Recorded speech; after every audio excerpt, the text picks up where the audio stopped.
There we go. Took a minute. Excuse me. All right.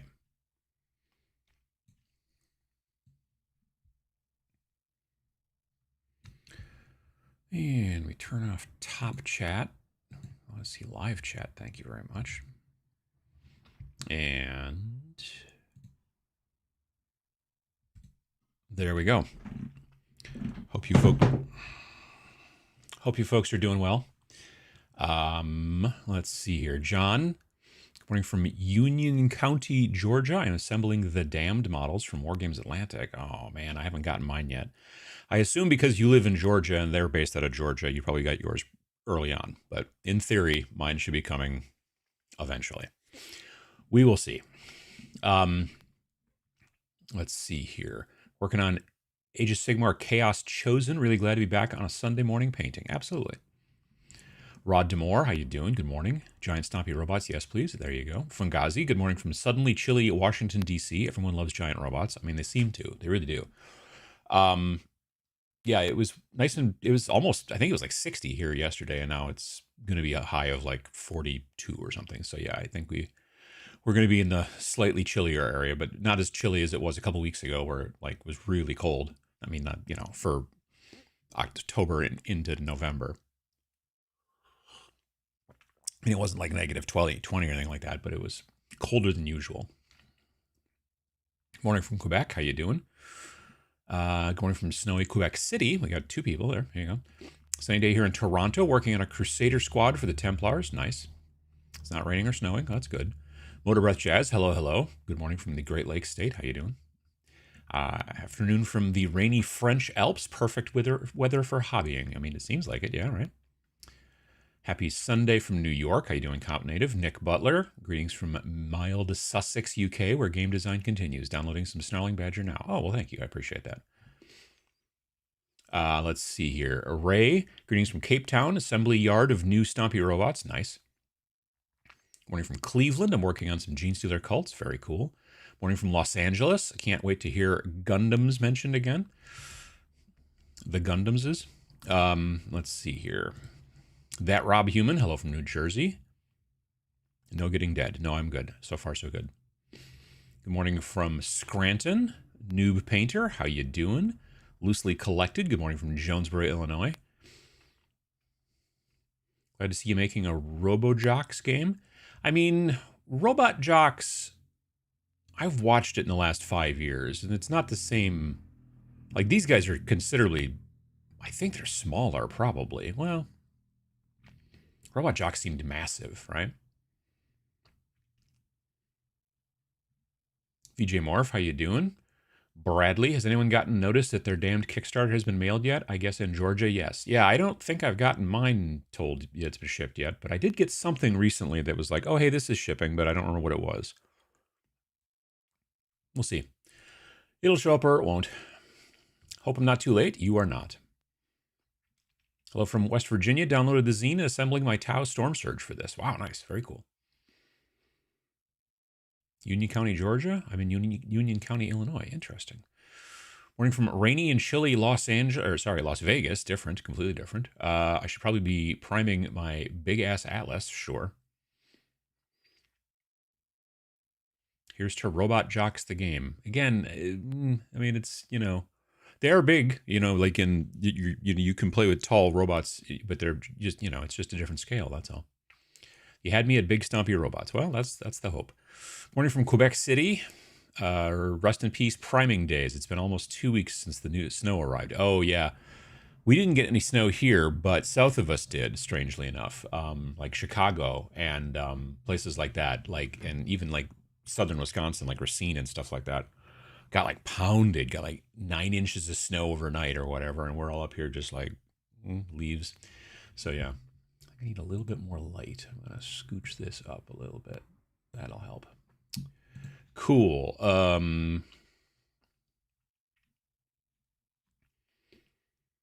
Listening to you while I sculpt some FDM printable palm trees. Oh, neat. Cold here, but at least I can make stuff that doesn't feel cold. That's true. True. BF Bulldog, how you doing? Good morning from a crisp Oklahoma. I feel you and Vince missed a chance to rock some cowboy hats and tin stars for the release of Chrome Cowboys. Chrome Cowboys is what Vince originally had planned to call it, and I was able to talk him down off of that ledge. So we went with Chrome Rangers instead.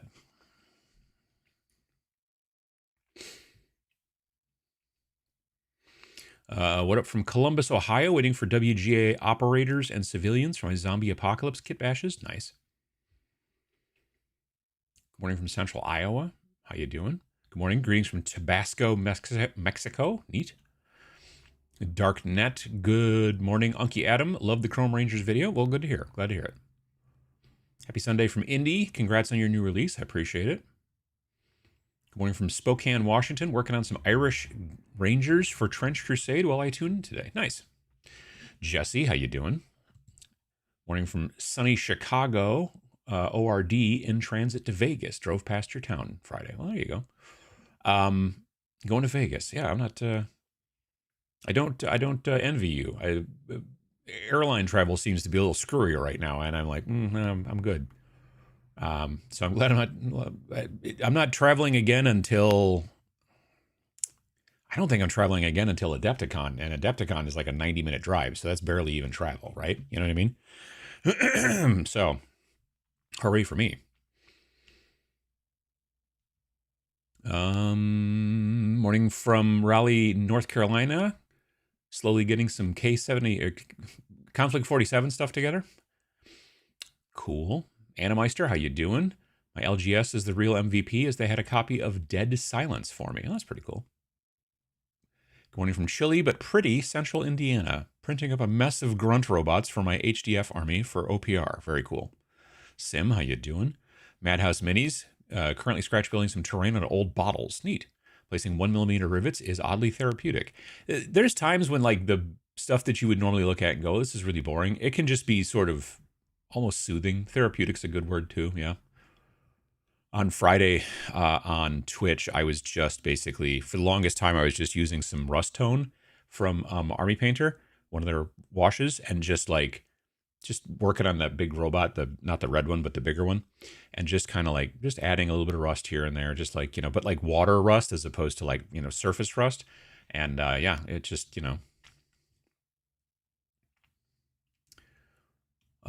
let's see here. Howdy from Southwest Wyoming. How you doing? Good morning from Pocket Dimension. It's barely nice outside. Might prime for the last time.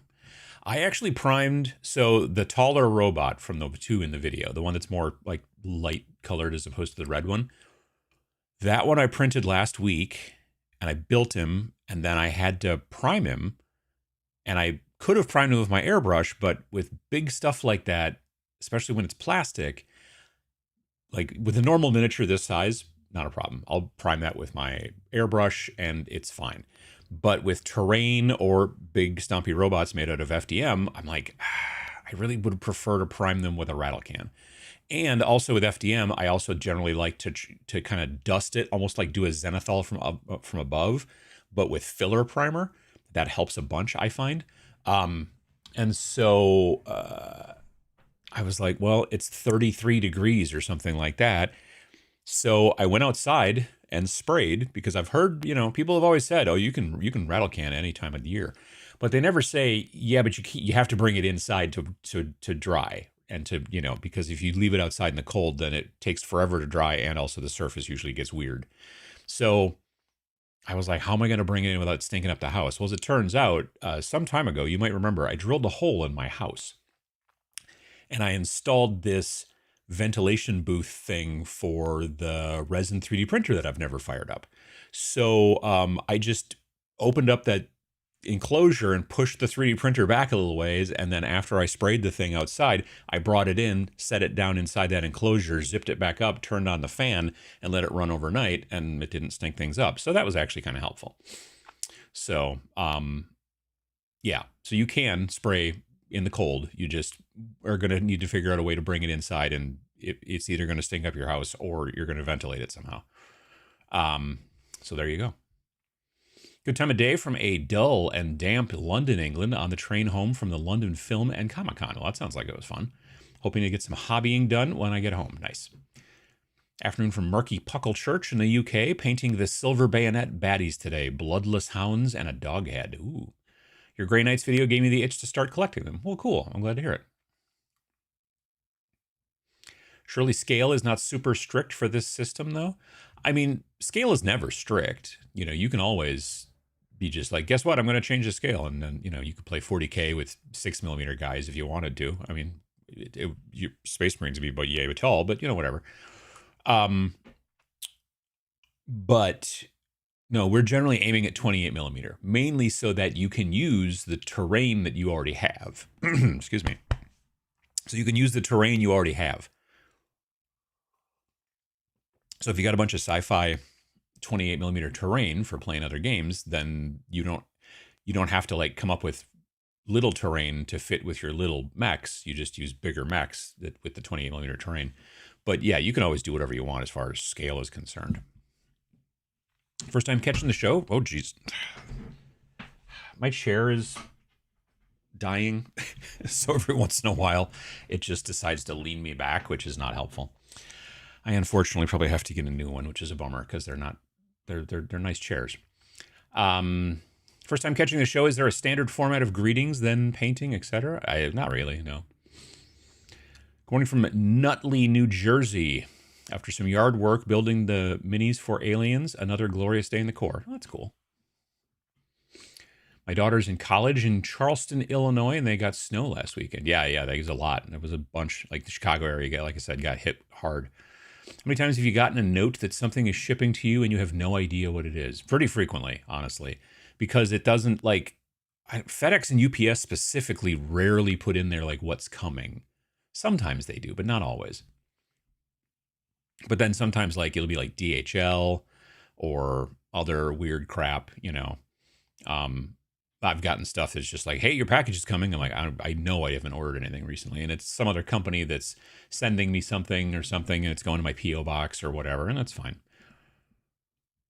Question for you. What is your answer for your priming when you live in the northern states and it's winter? Well, I kind of just talked about that. Generally, I prime with my airbrush. If I'm painting miniatures, I literally don't have any miniatures within arm's reach. There's miniatures back in this case back there, which the glass is all bendy. And anyway, it's not glass, it's plexi. But generally, I'm fine with priming with my airbrush. I use the black or the matte black airbrush primer from Army Painter, and it has never steered me wrong. Love that stuff. But with bigger pieces like terrain or big stompy robots, they're going to take a little bit more beating, like especially terrain. You really are a little bit rougher on your terrain than you are on your miniatures, right? So with that stuff, I do have a tendency to prefer rattle can. And also when I'm 3D printing buildings or something as big as a building like a robot, I again, like I said, I like to prime the model black with a black enamel primer. And then I like to, lately, what I've been doing is I've been like doing a zenithal from above, but with filler primer from Rust-Oleum. So it has a tendency to kind of collect and it doesn't, like, if you spray the entire thing in filler primer, I find I can accidentally obscure details sometimes. But if you just dust it from above, then it fills in the parts that you kind of see from above, and it doesn't mess with the bottom parts, and it doesn't matter if it messes, because you're not looking at the bottom of the model too much, you know what I mean?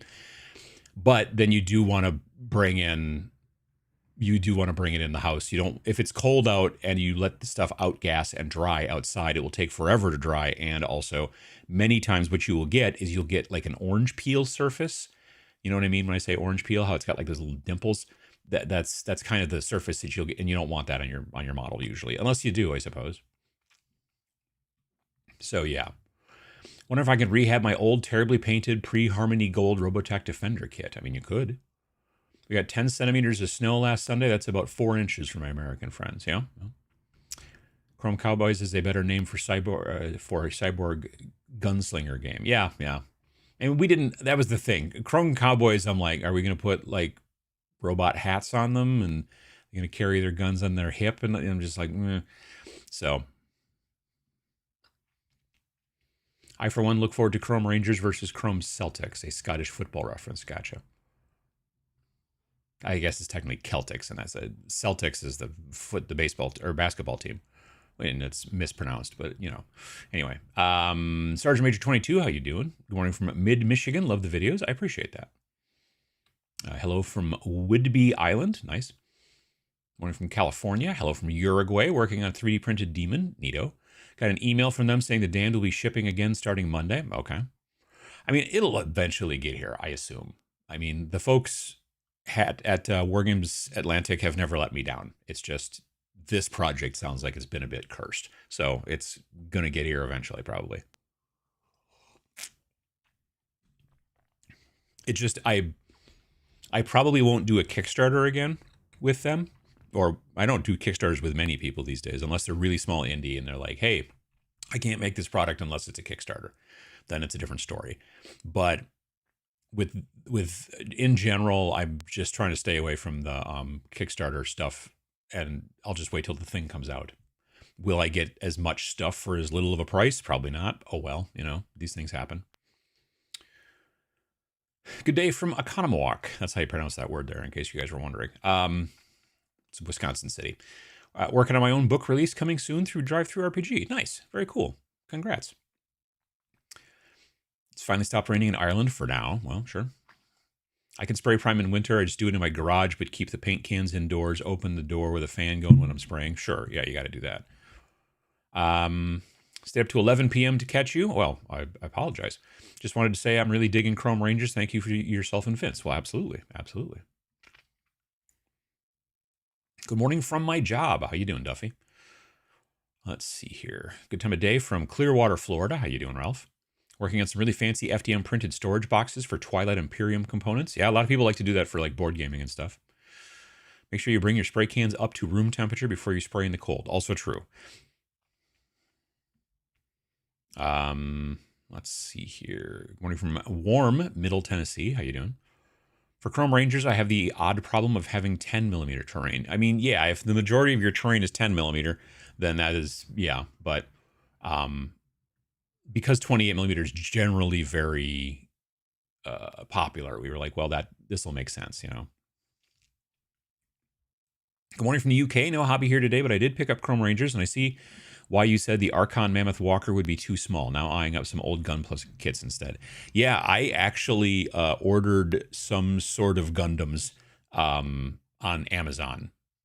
Everyone kept talking about these 30-minute missions, which I assume means it only takes 30 minutes to build. Let's hope. I don't know. We'll see. But I am going, I think tomorrow, at least one of them shows up. Maybe I ordered two. I don't remember if I ordered one or two. I ordered something. But I know one of them is going to show up tomorrow. And then I just need to get a base for it and everything like that. And hopefully it's big enough, honestly. I think it's supposed to be 5 to 6 inches, the one that I picked.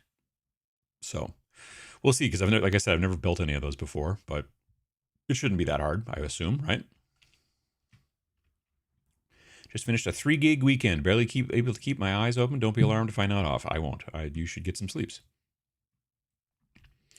Show enough, how you doing? Gunpla kits are cheap compared to some other options. Oh, God. Like the one that I ordered, I don't think I paid $20 for a Gunpla kit. I think it was like $14 or $17. $17 sounds right. And I'm like, yeah, I could buy an entire Gunpla kit, which might be 5-6 inches tall, or I could buy, what could I buy from GW that's a model that's $17? Very little, you know what I mean?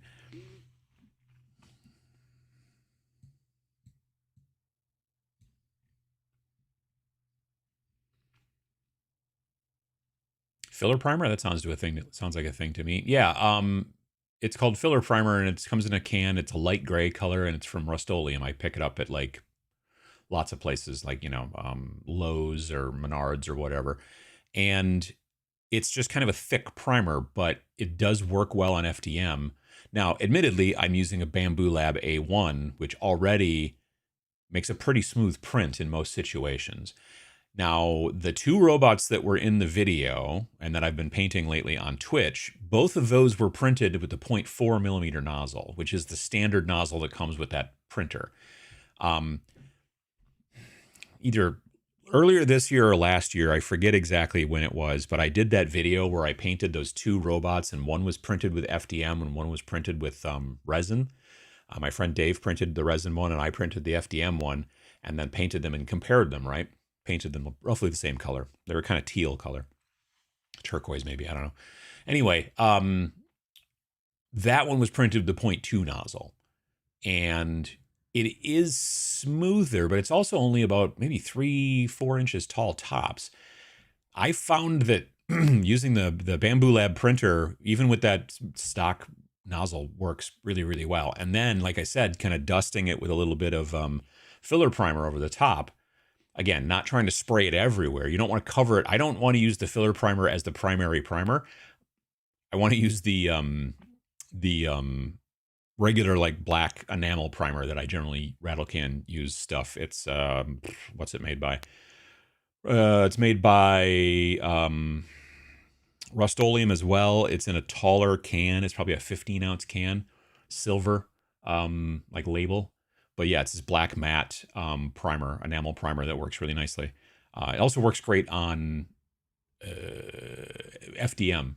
Actually, that's where I first learned about it, was that the folks from Death Ray Designs were like, hey, I was asking them what kind of primer they use when they're working on FDM stuff, because FDM will suck paint in like a sponge.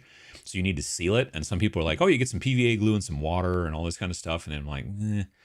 And I asked those guys who obviously make a lot of FDM, and they were like, oh yeah, it's this particular primer we found works the best. And so I've been using that mostly on a lot of my models as the initial rattle can primer if I'm painting, again, terrain or bigger stuff.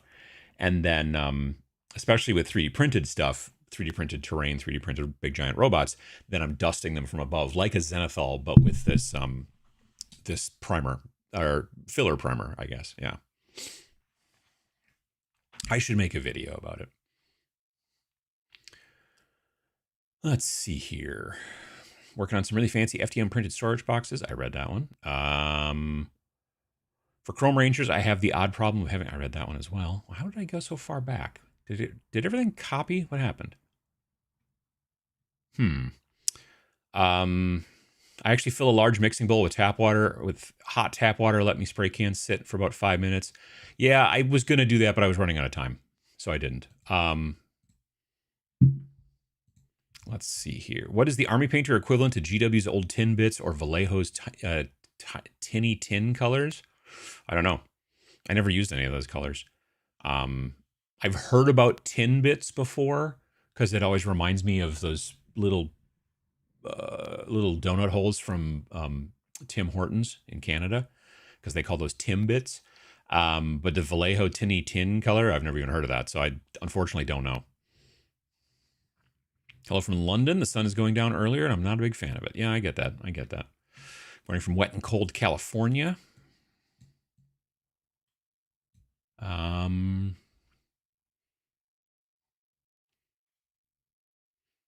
Which effing birds mug is that one? It's one that my wife bought me.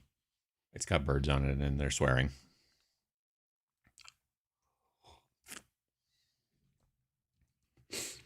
Have you tried LA's Totally Awesome for stripping minis? Oh, absolutely, yeah. Yeah, it's the best stuff that I know of, frankly, for stripping minis. I use it. I haven't stripped a mini in a long time, but when I do, it's always LA's Totally Awesome. I can pick it up from the dollar store frequently, or if not, I can get it from Lowe's usually. Been using Simple Green for years. Yeah, I stopped using Simple Green. I don't think I ever had good luck with Simple Green. What I used to use was this purple stuff, which was called Super Clean. And I used to use that, and it worked okay until all of a sudden, I don't know if they changed the formulation or if I just bumped into some like rough stuff I don't know. But I just wasn't having any luck with it.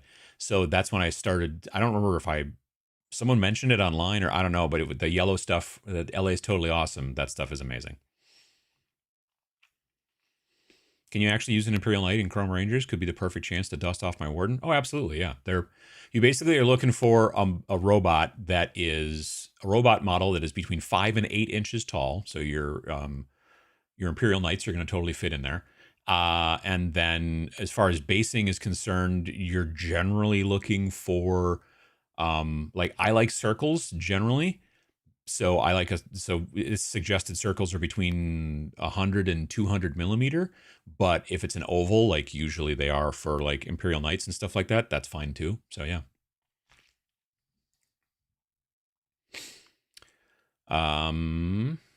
What determines if a game is for the zine or large game launch in the spring?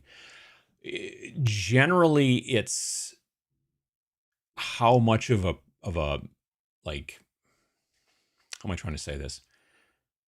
It's a little bit more about how much of a game is there. You know what I mean? Like initially, Chrome Rangers was going to be the 2026 spring games, the next game that we produce, the one that'll come out in May of 2026. That was the original plan, was that that game was going to be the 2026 game. And then we also have the spring 2027 game also planned. Like we know what it's going to be and all that kind of stuff.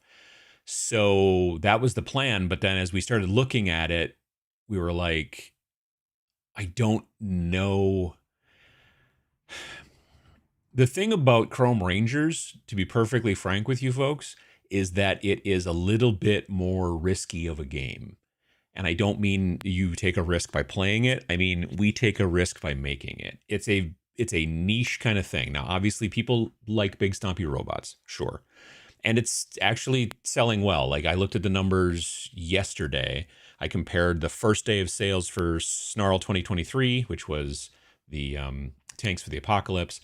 Then I compared the sales for SNARL 2024, which was the Great Goblin Argle Bargle. And then I compared the first day, from launch until the end of Friday, sales for SNARL 2025, which was Chrome Rangers.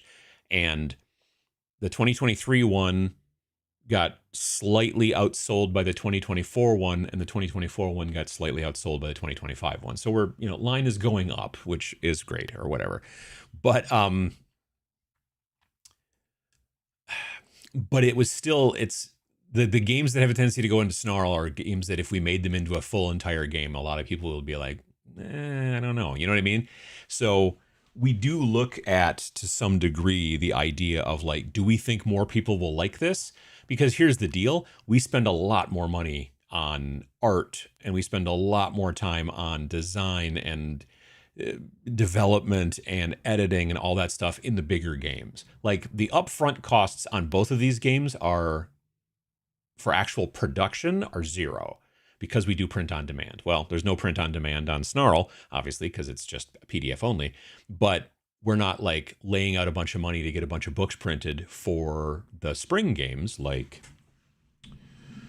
for example, Death Wizards is an example. This is from 2024. So we don't like go to China and say, hey, can you print us 5,000 of these and then get them shipped and go through all that rigmarole.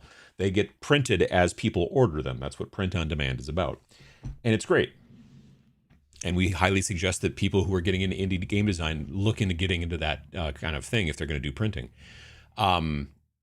That being said, if you spend all that money on the artwork and you spend all that money and time on the editing and all that stuff and the development, we got people to pay. Even if you just take our work out of it, just me and Vince, his writing, me doing art direction and layout and design and all that stuff, it just is more expensive. So the games that go into the spring slot basically have a tendency to be a little bit more, not necessarily safe, but I think we feel in general they're more interesting to more people.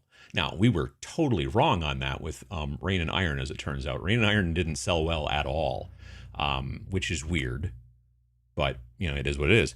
So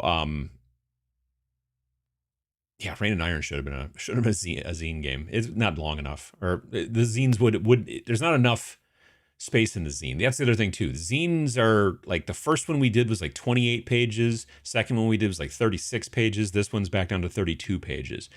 We're trying to keep it small as well, which is why there's no solo or co-op in any of these games, because that just adds a lot more pages, because you have to have all the instructions for like, well, if the guy does this, when this happens, then this happens. And if that didn't happen, then this happens. It's a very if-then oriented thing. So, yeah. But that's a good question. Let's see here. I have a bunch of Gunpla already based in painted wargame style. Nice. Chrome Rangers is intriguing. Very cool. Had good results with it. Uncle Adam has mentioned it in the past as a winner. Oh, the LA's totally awesome. Yep. I swear by easy off oven cleaner to strip paint. Yeah, I've never used that. I don't know. Does it work on plastic? I know there's like brake cleaner and stuff like that some people swear by, but you got to use it only pretty much on metal models. Speaking of painting, I did put out a silly one page called Kick 'em in the Nulnerables. The paint pot bottles are the units in the... Oh, that's interesting. Neat. Scale is a big deal when it comes to miniatures. I'm preparing to run Lancer for my gaming group, and the scale of the game is a little weird. 25mm terrain is too big, and 6mm screen is too small. I just don't find scale to be important.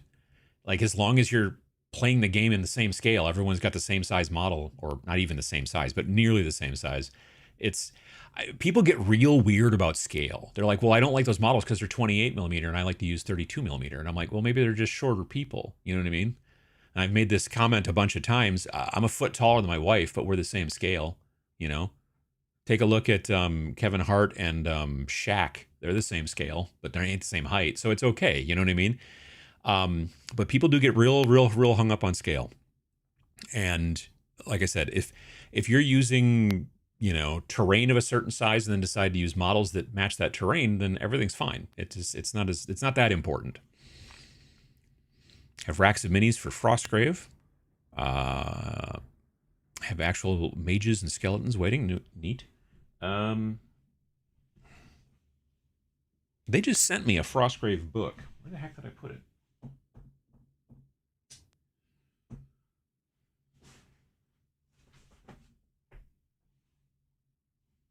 Oh, here. This thing. Yeah, this just showed up in the mail like on Thursday or Wednesday or something like that.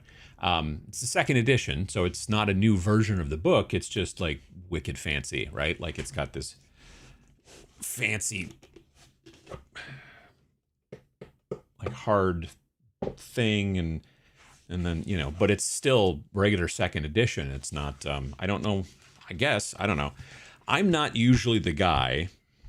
Because it's the same thing. Yeah, it's normal second edition. It's just in a super fancy version of the book.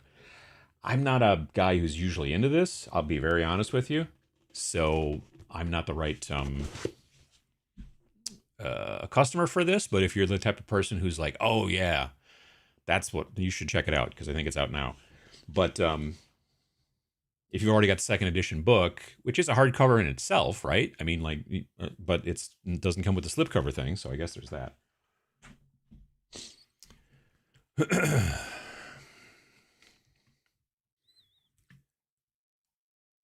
realized I'm going an extra low in hobbying, magnetizing parts purely for painting with no reason for swapping configurations, just because I hate seeing my work in progress sitting sub-assembled. Interesting. Have you managed to play any Shadow Armageddon? I found a copy of the Thin book recently. Got to see if I can find a PDF for all the fun extra factions. I haven't played... I mean, this last... Well, 2025 has been hard. And the last 3 months have been technically since July has been hard as well, with my mom and everything like that and everything. So I started to play a game of Trench Crusade at VinciCon, but then I did not feel well, so I did not finish. That's the last time I got a chance to play a game. Once I got back from VinciCon, it was all about getting everything ready and put together for the celebration of life and all that kind of stuff. So I've been able to paint mainly due to Twitch, because I kind of need to try to do it twice a week if I can. And getting things ready for Chrome Rangers, I had to make the videos, which means those models had to be painted and all that kind of stuff. But I haven't had a chance to play anything really much lately. So I'm hoping to be able to make that change going forward the rest of this year, and then heading into next year, I want to be able to play a lot more. So yeah, but I do now. Excuse me. I have some Grey Knights ready to go, so that's cool. If you saw that video a couple weeks ago, and I also want to do. I don't know what else. Maybe Imperial Guard. Honestly, I like Imperial Guard. They're a lot of fun.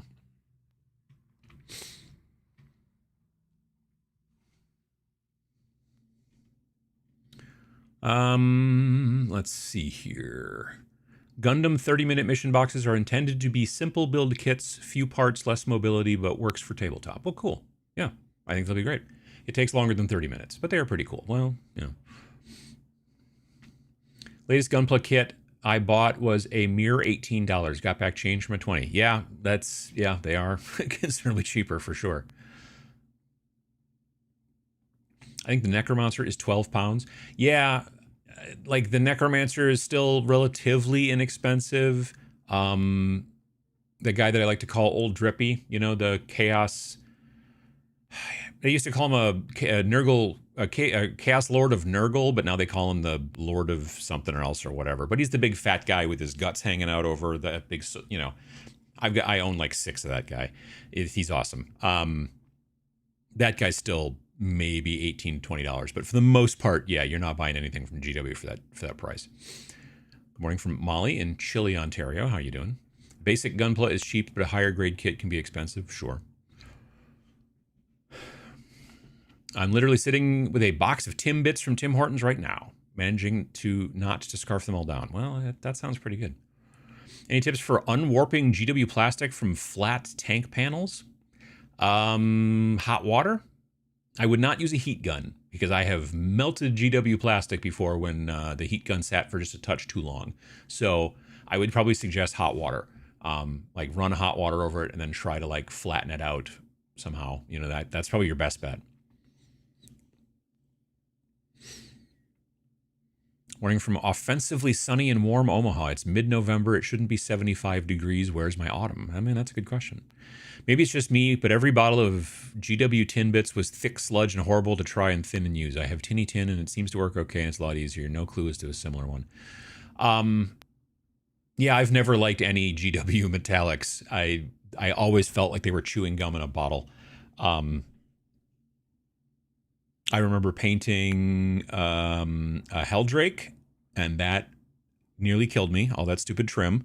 And then I also painted the, well, it was actually when I started doing the Forge Fiend. Forge Fiend? I think that's right. Who also is covered in you know, tons and tons and tons of filigree and trim and all that kind of stuff. That's when I discovered the using metallic airbrush paint from, I think at the time, Vallejo, a long time ago, was like the play because it was so much smoother and quicker and it was one coat and I didn't have to mess with, you know. And now I just use metallic speed paints because they're even better. Like they're even smoother. Again, one coat, you know, that kind of stuff. No, like, oh, I got so many brush marks, you know what I mean? That's the thing that I always had the problem with the GW metallics is you would get so many brush marks because the stuff was so thick. Tin Bits was GW's surprisingly useful metallic brown. I used this game as an excuse to buy a Bandai Special Gundam. Ooh, special. How special are we talking about? How does Chrome Rangers make movement and positioning relative to the enemy impactful? Seems a challenge for a one-to-one fight. So that's probably a little bit of a better question for Vince. The plan right now is on Wednesday night when Vince usually does Warhammer Weekly. I will be a guest, I believe, this upcoming week for Warhammer Weekly, and instead we will talk about Chrome Rangers. And he'll be able to speak on to that a little bit more effectively than I will. Quite a bit more effectively than I will. That being said, the way the game is played, well, let me do this. Boom. So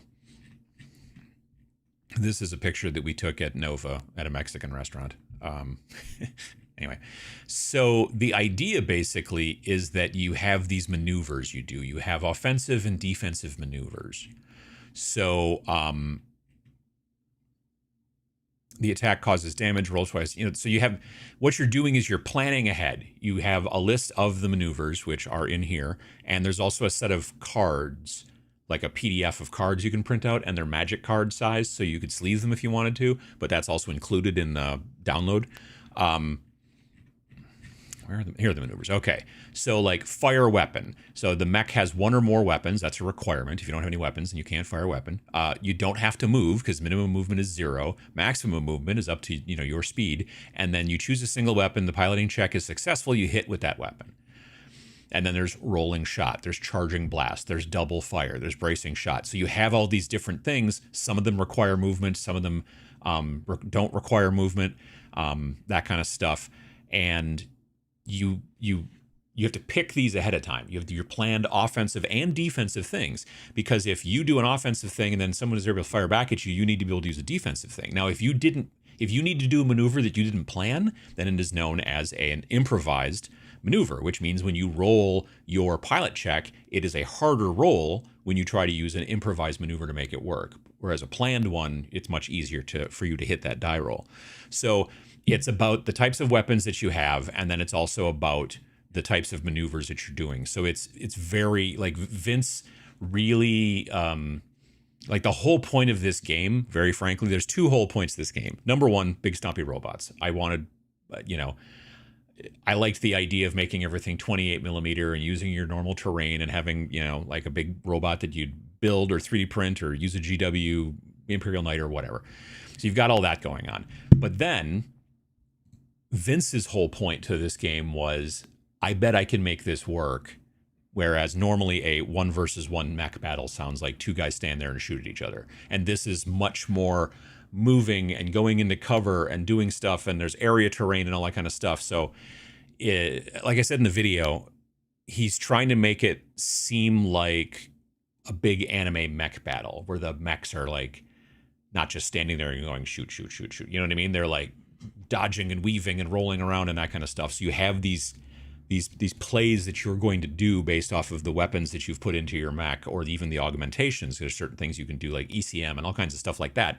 So how you build your mech then also defines which maneuvers you can and can't use, both offensive and defensive. So it's different than a normal game where you're like, well, in move phase, I move, shoot phase, I shoot, whatever, jump jets, point defense, there's not those different things. It's a much more dynamic and a little bit kind of card-based game. Not card-based like you have, like, the cards are nice to have, and again, we add them. They're part of the download. You get them with your $8, right? You get, not only do you get 2 versions of the instructions, you get the instructions, the zine itself, where it's 1 page at a time. You also get a print version, PDF, which is in what they call printer spreads, which will make it much easier for you to print and make your own little booklet. Then you also get the cards. There's like 5 pages of cards, 9 cards per page, I think. Something like that. Because you get cards not only for the offensive and defensive maneuvers, you also get cards for all the weapons, and you get cards for all the augmentations. So when you're building your mech, and then there's also a mech sheet as well. So those are the 4 different downloads that are in there. You build your mech, you decide what you're going to use, and you write down the name of all the weapons, but you don't have to write all the stats to the weapons, because then what I do is I take the weapon cards and I put them next to the sheet. So like, if it's a weapon in the left arm, then I put it by the left arm side. If it's a weapon in the right arm, I put it by the right arm side. So you've got the weapon cards kind of running down the side of your sheet. And the reason you write the name of the weapons on the sheet is just so that when you come back later, you know what cards to put next to it. Otherwise, you'd have to write it down somewhere, because otherwise you'd be like, which weapons do I use again? And so, but you don't have to write down what the weapon does on the sheet, because the little word area for it is kind of small, because, so you just have the cards next to it. So, yeah, I hope that helps to explain things, but it is about the offensive and defensive maneuvers, the ones you choose and the ones you have to improvise with, and the way that those work and everything like that. And it is a very, like, back and forth. Like, it could be my turn, but this, and then you shoot, and it's back, because you have this card, and then this allows you to do that. And it's an interesting system. I think it's much more interesting in my mind than like a standard mech game, but standard mech games are also designed to be played usually with more than one model. You know what I mean? So it's a different kind of thing. If you had to keep track of the different offensive and defensive cards for all 4 of the, mechs in your Lance or your Star or whatever, that'd be a bummer.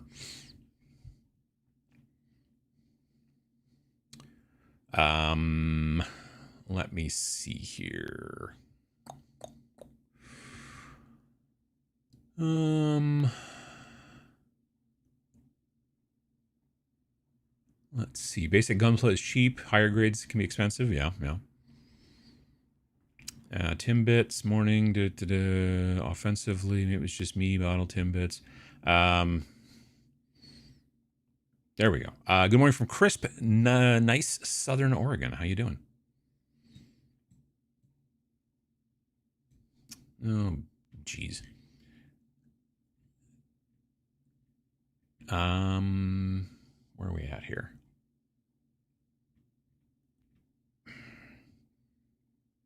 One of the biggest companies in the world, they can't make a chat window that works. It would be super cool if they could.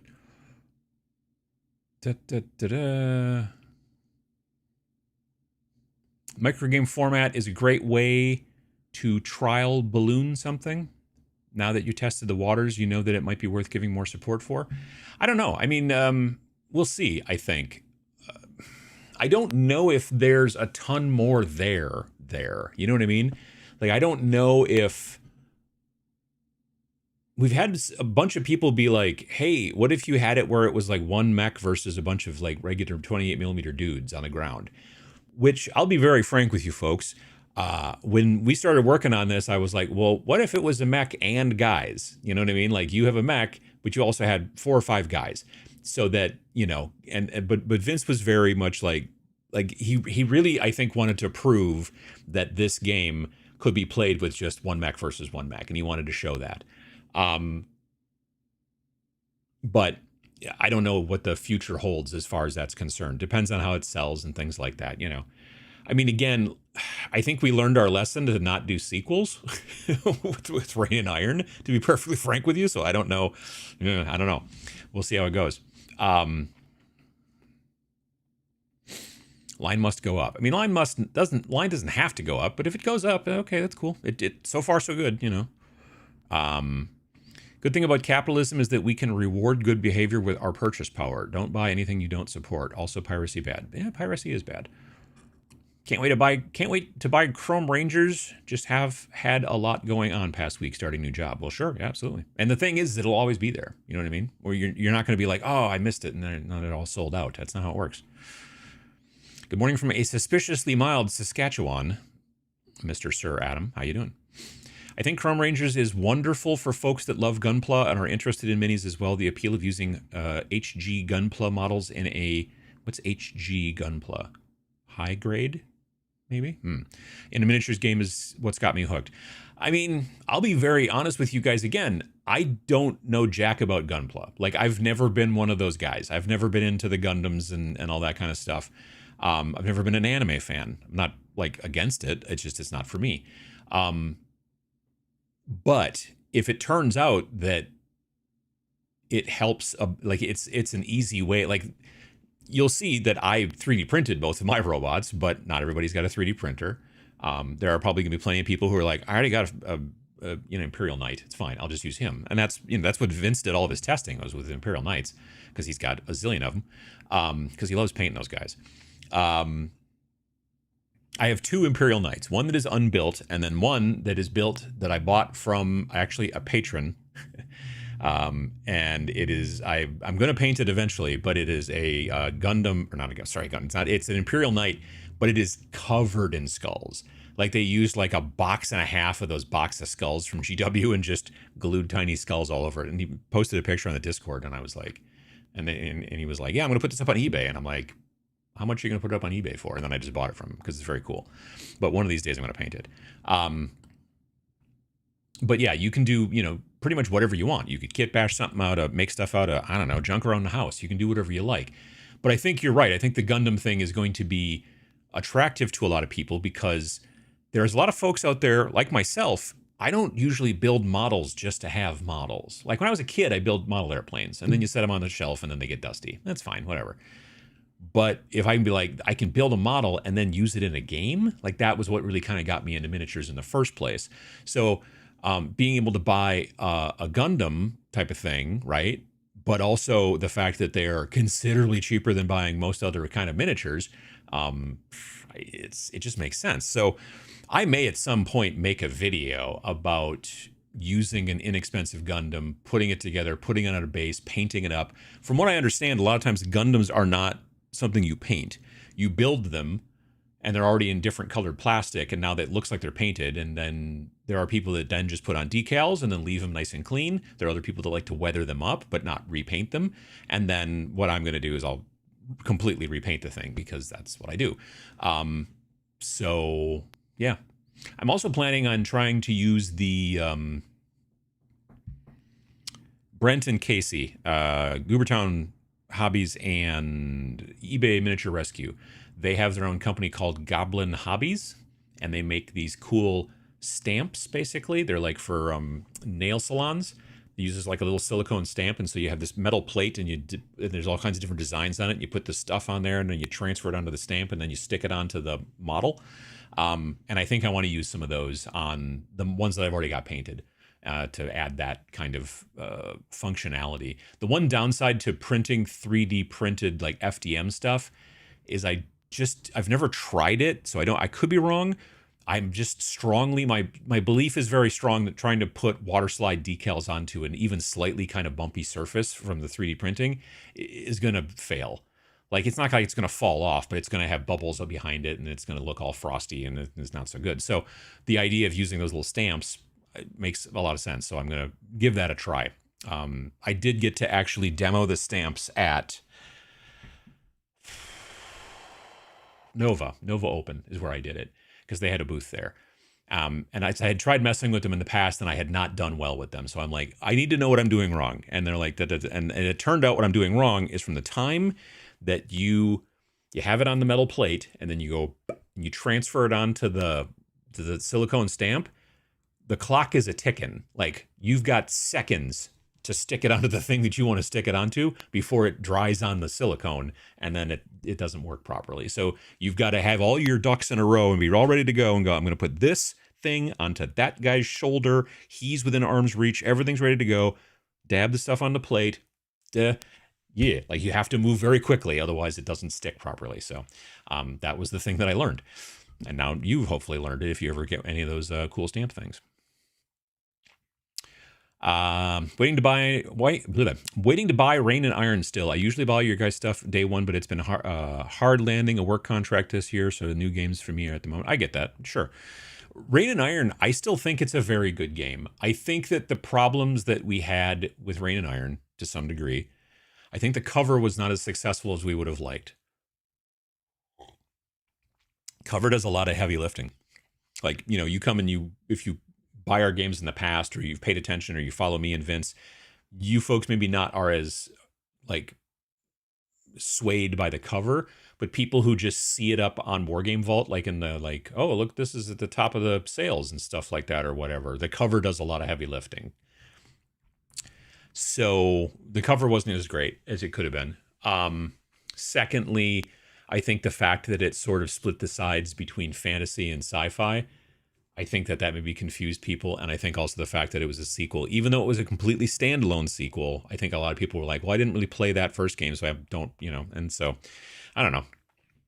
You live and you learn, you know what I mean?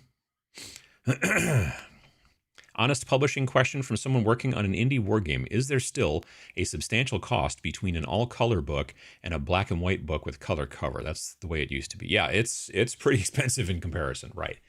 I would suggest, if you're indie, keep the inside of your book black and white. It's just the way it's the reason we can sell this game. This is Majestic 13. This is 144 pages. This is the thickest game we've ever made. We're able to sell it for $21. But that's because it's black and white on the inside. If it was color on the inside, it would cost at least double for us to make the same amount of money. So yeah, I would highly suggest that you stick with soft cover, color. I don't even think you can get black and white soft cover. I don't think they do that. So do your color on the cover, and then do black and white on the inside.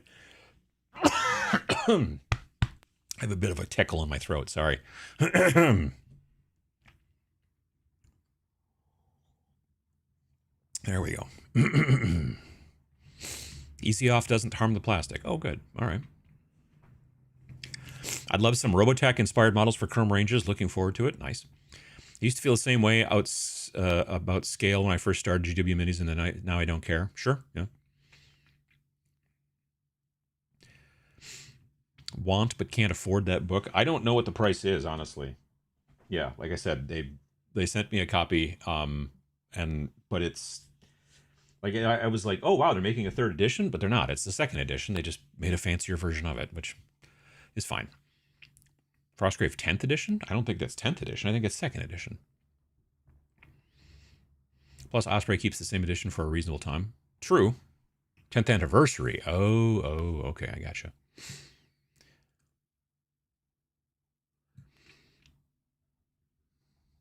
Let's see here. The problem with scale is that often weapons and gear will break the tall, short person conceit. I agree, people are the same scale but different heights, but an M4 is always the same. Sure, yeah. I mean, if you've got a thing like that that's specific, I have a tendency to play so much sci-fi stuff that guns can look whatever size, you know. And again, Kevin Hart to Shaq is maybe a bit of an extreme. But I'll see people to be like, wow, these guys are like, 3 millimeters taller. And I'm like, yeah, maybe he's got big shoes on. It's okay. You know what I mean?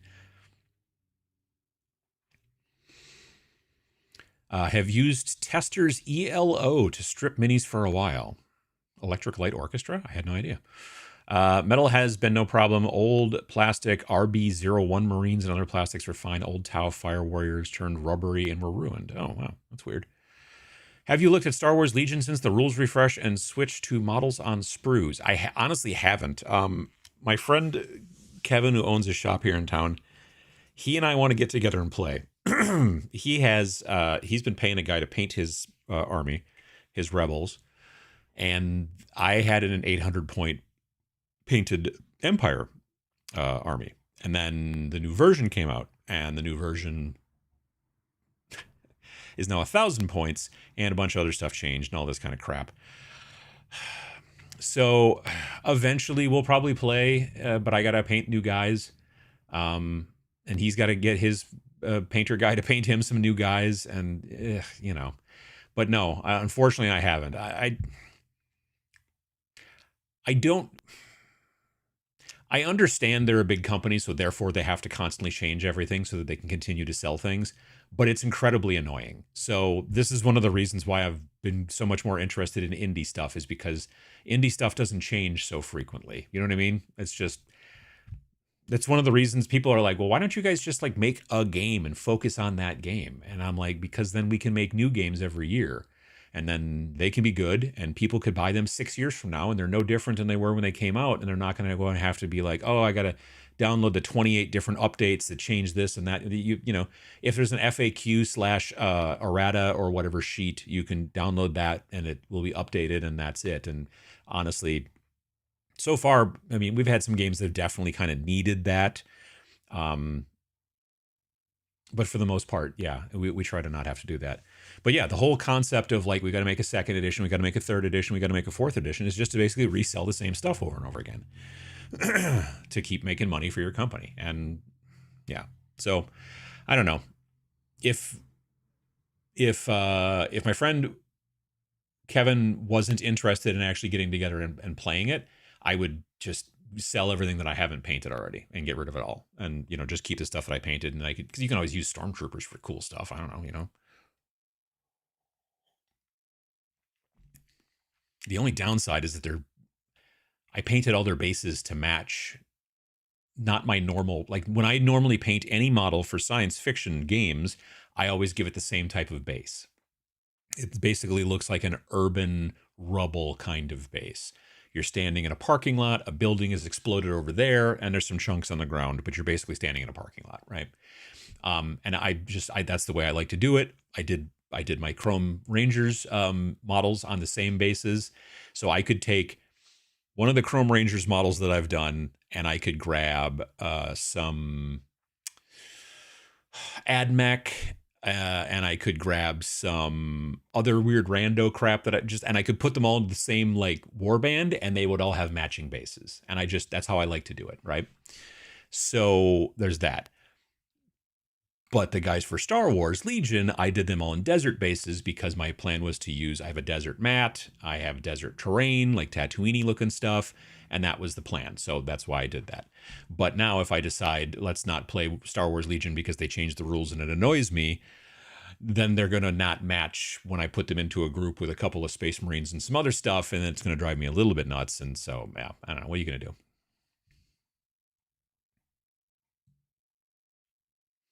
Hello from Tampa, Florida. How you doing? Jean-Pierre. Built and installed a new cabinet for my FDM machines yesterday, all scavenged and salvaged materials except for the screws. Well, yeah, that's good. I mean, you don't salvage screws. I'm not sure about. Got a few more things to do, but will be dry storage for filament as well. Nice, nice. Stories of a fellow Chaos Marine survivor. Indeed, indeed. Looks like Lord of Plagues, Mr. Drippy, is up to $20. Oh my God. In this economy? When I painted Helldrakes, I primed the whole thing metallic and then painted the non-trim with multiple coats of wash consistency. You're still going to get the transparency coming through to some degree, I think. The sun's really kicking in, isn't it? Because I thought about that. Did you see the new Sigmar Maggotkin of Nurgle miniatures? They look like they would be great proxies for any number of games, including Death Wizards. Not as much gore, more of a diseased look. I gotta be honest, I prefer the old ones. Yeah, I did see the new ones, and I like the what are those guys? The whatever they used to be. There was a set of 5 of them. They were awesome. They were for Age of Sigmar. The Blight Lords. I think that's right. Those were awesome models. I've painted them a couple of times. They're great. And these new ones I didn't think were as good, which I thought was strange. Normally you would think that GW stuff would improve, and honestly I don't think that these got better. You like to keep things relatively lore light, but can you give us the lore that's in your head for the game? I mean, it's in the book. Scrolling.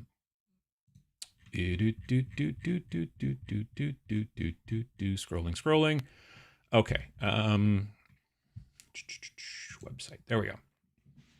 So, the story so far, the Planetary Republic States, PRS, didn't collapse. There was no great war, no unexpected tragedy, just the slow work of time and entropy, the inevitable decay that claims all things, animal, vegetable, and political. The PRS pulled back from our world, from Dorado. Chrome Rangers happens on the world of Dorado. The Republic turned inward, focusing on the core worlds. They wanted to put the core first, as the saying went amongst the politicians. I added a amongst, it's actually just among. Anyway, within a week, every ship left port, planetside and orbital alike. They took with them more than half of the planet's population and most of its industry, everything they could carry. Dorado had always been a world of extraction, a place for mining raw materials and rare metals from the planet and its orbiting asteroid rings. Once the rarest resources in the galaxy were found here, prized by the Republic states. At the height of expansion, the world was alive with activity. Workers from across the galaxy came to Dorado to begin new lives.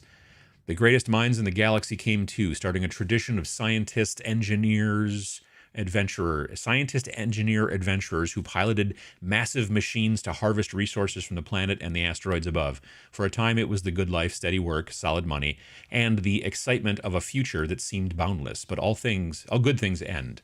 When the PRS abandoned Dorado, they left behind all their heavy equipment. The PRS took most of the raw materials, but the mechs were too heavy to transport across the stars. A small write-off, at worst, for a government with an $80 quintillion budget.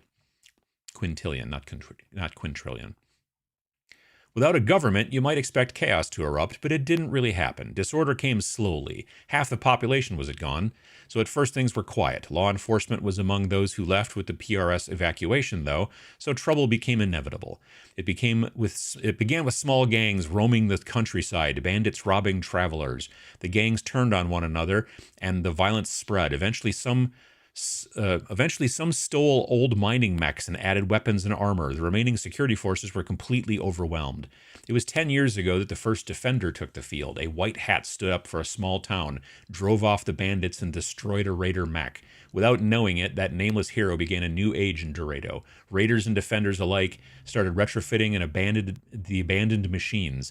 The defenders soon took the name Rangers. Now the Chrome Rangers, scientists, engineers, adventurers, heroes, keep the planet safe. there's your lore. So I think it's about as much as we generally do. You know what I mean? I mean, it's less lore than we had in I think the Great Goblin Argle Wargle, for sure.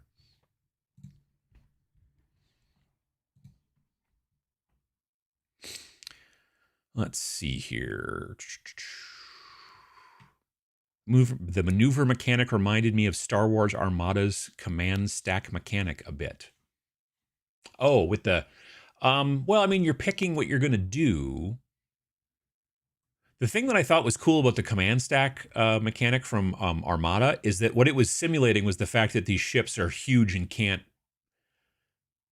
like react very quickly. So if you've ever played Star Wars X-Wing, you had a dial for each ship that said, this is the maneuver I'm going to do in the next turn.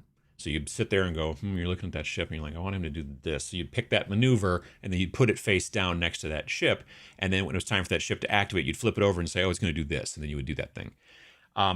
With Armada, the bigger the ship, the more of those wheels it had. And they did go in stacks. So you would have to plan ahead, and you were literally putting down maneuvers for like the next 3 turns and show that at the beginning, and then you just kept adding. So they were constantly like doing a thing that you maybe hadn't intended, and things have changed and now they're over here. And it was just kind of a neat, yeah, I liked that too, because as the ships got smaller, their stack got shorter, to the point where you got the smallest ships in Armada, they only had a stack of 1, so they could react a lot more. Whereas the big capital ships were like, nope, we're still turning left. Sorry, hang on. Next turn, I'll be able to turn back around again. And I thought that was a cool thing. Whereas in this, you have cards that you can pick from that you've chosen, but if you need to use one of the cards that you didn't pick, you can. It's just harder for you to roll your piloting check to make sure that you actually succeed. Add monsters like Pacific Rim or Godzilla. Yeah, I don't know if we're going to do that. Have you guys looked into 30-minute mission model kits? They're basically generic Gundam kits that are modular and have additional weapon packs. So I didn't know about them, really. I heard a bunch of people ask about them, and I did buy one on Amazon, and I think it's showing up tomorrow. So I'm going to take a look at it. So it'll be fun to see. Might be something I make a video about.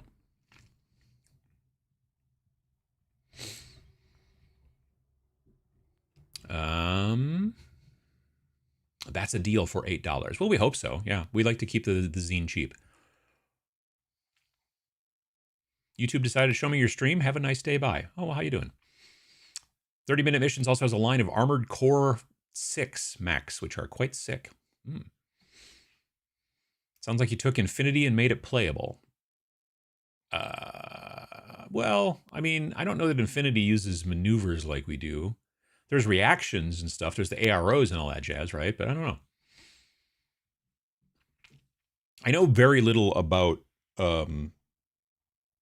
I've done 2 or 3 demos of 3rd edition, and I know now they're on 5th edition, and I have not tried 5th edition.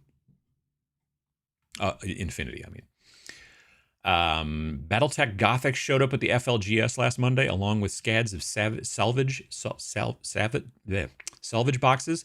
I will see how many are left sometime today when I go. No, sure, yeah. I saw Battletech Gothic. Where were we? Oh, when I was at Vince's in Columbus, we went to this store. If you watched John's video about VinceyCon, you saw us at that store. Roundtable Games starts with an R, but I can't remember what it's called. I'm bad. Anyway, they had Battletech Gothic there, and I was like, oh, I didn't even know that was out yet. I'm just waiting for Battletech Aces. I reached out to the person I know at Catalyst and was like, hey, you guys should send me a copy of that. I would love to talk about it and stuff like that, and I'm looking forward to it. Battletech Aces, is basically solo and co-op Alpha Strike. And I'm very interested in that, but I haven't gotten any response yet. So, well, maybe they don't want to send me anything. Let's see here. Can the mech punch each other, or is it only range combat? So it's mostly range combat. There is technically a tiny little bit of melee that can happen. There's certain maneuvers that kind of allow it, but it's pretty rare. Now, that being said, one of my mechs has got a giant sword, which I'm figuring is mostly for show. I don't know, which is fine. You can do what you want.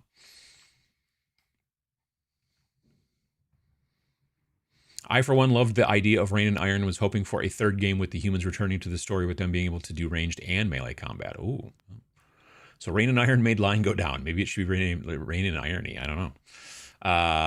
Techo Toys makes a bunch of larger 3D printable. I think they might sell physical prints to mechs. They're more like action figures, but they'd work. Yeah, maybe. One mech plus other guys at this point might as well play 40K on a small scale. Yeah, I don't know. There was a part of me that was like, I thought it'd be kind of interesting to have like these people, like because then the mech could kind of split. My initial idea was to have a couple of guys who would stay and hang to try to fix your mech, and the other three would go off and try to shoot the other mech. So you'd be splitting up your forces of little dudes running around. But I don't know. Vince was like, no, we should just stick with this. And I'm like, oh, that's fine. And again, being something that's in an issue of Snarl, it would have been a lot more to put in people and make that all happen. And I get it. I don't watch Gundam anime either. Don't need to. Just like Mecha. Well, sure. People hate me for painting and gluing and basing Gunpla, but I love it. I mean, I'm glad you like it. People shouldn't hate. Jeez. Just tell them that, they can do what they want and you can do what you want.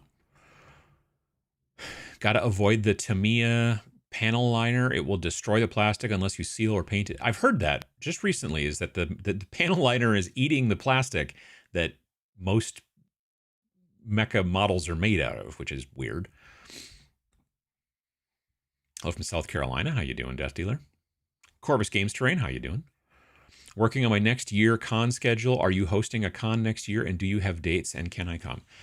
So yes, I am. It's if you go to tabletopminions.org/tmx,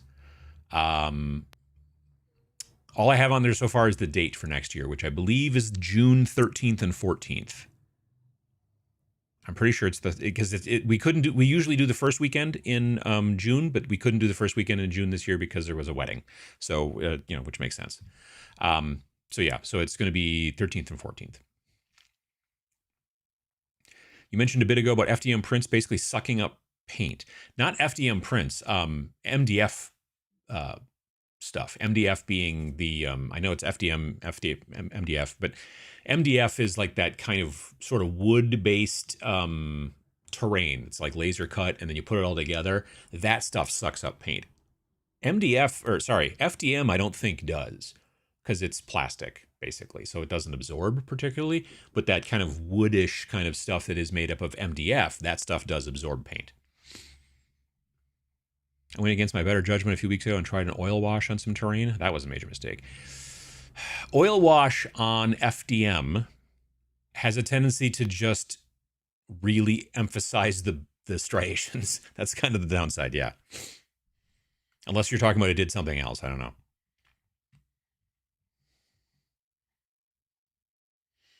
You want a second edition cover for Rain and Iron? No. Chrome range was playable in 15mm, cutting ranges in half. I mean, if you want to. Red Yeti, how you doing? Stream looking crispy. Well, I appreciate that. If it catches me, the cover, it's a lot easier to sell. Yeah. Cover's very important. Black and white book with 10 to 12 page color ballot report for Army photos in the middle if you want some color. I don't know if they can mix at Wargame Vault / Drive-Thru RPG, etc. I don't know if they can have like some pages color and some pages black and white. I don't think that they have the ability to do that with the print on demand. I could be wrong. I've never looked into it, but I've never seen it also, by the way. Oh, and you could do that. Back in the day, you would get books that would do that, but what they were doing was they were printing the color parts separate, and then they were printing the black and white parts separate, and then in the binding process, they were putting those parts together, and the color parts were always kind of in chunk, right? Multiple signatures stuck together, usually in the middle of the book, but not always. But with with print on demand, it's all happening in one big machine. Like literally, paper goes in one end and then books come out the other end, which is not the normal way that normal book printing works. Usually we print all the stuff and then the covers get done on this machine and the insides get done on this machine and all that kind of stuff. And then it goes to the bindery section, and then the bindery people put it all together, right? In this section, in print on demand, literally everything's happening inside the machine, and for the most part, and it comes out and it's done. So I don't know. They might be able to do a color bit, but I've never seen that.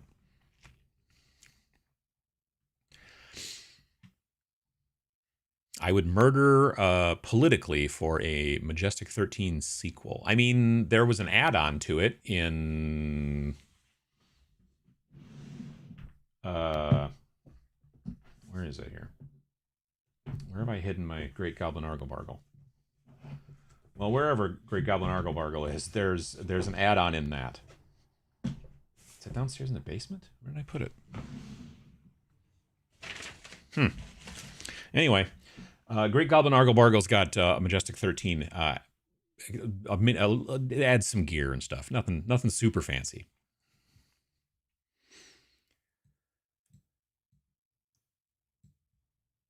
Space Station Zero, best game ever. Space Station Zero is, I think, potentially our highest seller. And it's also got some great friggin' artwork. I mean, geez, yeah. Frostgrave is my favorite game. Really looking forward to that fancy book. Nice. Multi-instrumental high-concept prog rock just takes the paint right off. Oh, wow.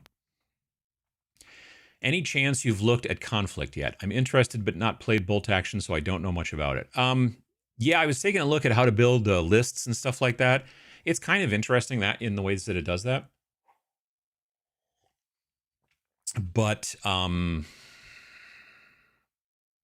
be honest, I started building the Fireflies and I don't like the models. I don't like how they go together. There's something about, like, so there'll be like a gun, like a, you know, Thompson machine gun, and then the arms are already attached to it, and then you just glue them to the shoulders, except that they don't ever seem to fit properly. Like, there's nothing in the rules, or not in the rules, I'm sorry, there's nothing in the instructions that say this one is the one that goes on that one, and that they're just like, yeah, just add the shoulders onto the but like some of them don't glue flat. Like one of the guys, to make it all work, his gun is kind of bent now. And I'm just like, I don't know. It's a bummer. I haven't tried building any of the Axis stuff yet, but the Ally stuff, I was trying to build Fireflies. I built like 3 or 4 of them, and I was just like, these are not going together the way I would think. Maybe I'm just dumb. I mean, that's probably the likeliness. Yeah, so I've kind of pushed that back a little bit right now. But, you know, the rules are basically... To some degree, the rules are kind of 5th edition 40K, a little bit, but with the cool dig around in the bag to pull out your dice thing, which I still like. I think it's a super smart idea. I haven't tried building the mech yet. Or mechs. Are there 2 of them in the starter box? Are there 2? No, there's just 1, I think. I don't remember. There's also the spidery walker thing, but that's different.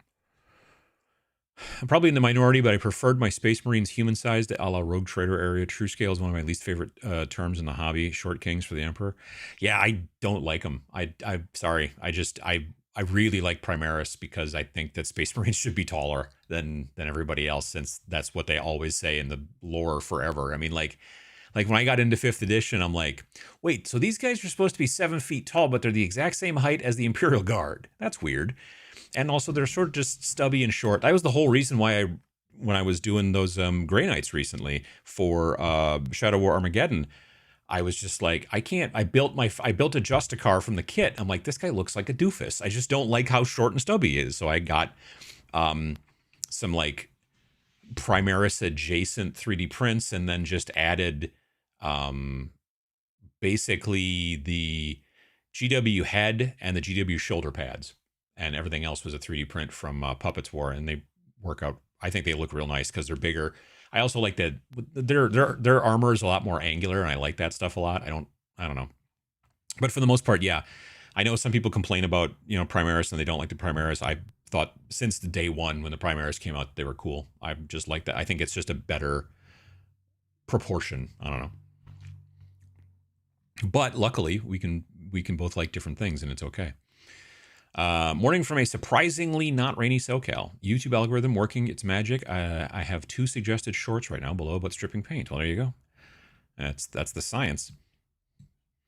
At Nova, during your talk with Vince about game design, I had a few ideas about doing a zine where the zine itself was the map. Yeah, that could be cool. Blight Kings. Yep. I almost got there. I think almost, yeah. Blight Kings, Blight Lords, what did I say? Something. Yeah, the Putrid Blight Kings or whatever, I don't know what the heck they're called, but those Blight Kings are awesome, and these new models I thought were a step back. GB missed an opportunity for some alliteration if they had called them Blight Knights. I think that sounds weird. I don't know. If you repaint your Gundam, be careful. The tolerances on the parts are tight already. Usually need some sanding to keep from breaking joints later, but not too much or the joints get too loose. Oh, my plan was just to glue them all together. I don't want to position them. I'll position them when I build them, but then glue them and then, yeah, and then I'll paint after. Yeah, I don't assemble first, paint after. Oh yeah, no, I never, I never paint on the sprue. Yeah. This is why you don't want to live in an extraction economy. Well, you're not wrong. I feel like what ifs keep me from getting things done. Like, what if all my bases don't match? I mean, if your bases don't match, it's okay. Like it because I like to swap models around so much. That's why I've come up with that solution. But it's not the end of the world. But I do prefer the look when everybody's bases match. But the way I fix that is by just generally painting everybody so their bases match. It's also easier. Also, because the bases are just gray for the most part, then the model stands out more. I know that the common idea behind the way that you're supposed to paint miniatures is that if your miniature is red, then your base should be green because it's the opposite color and it makes the red pop out more.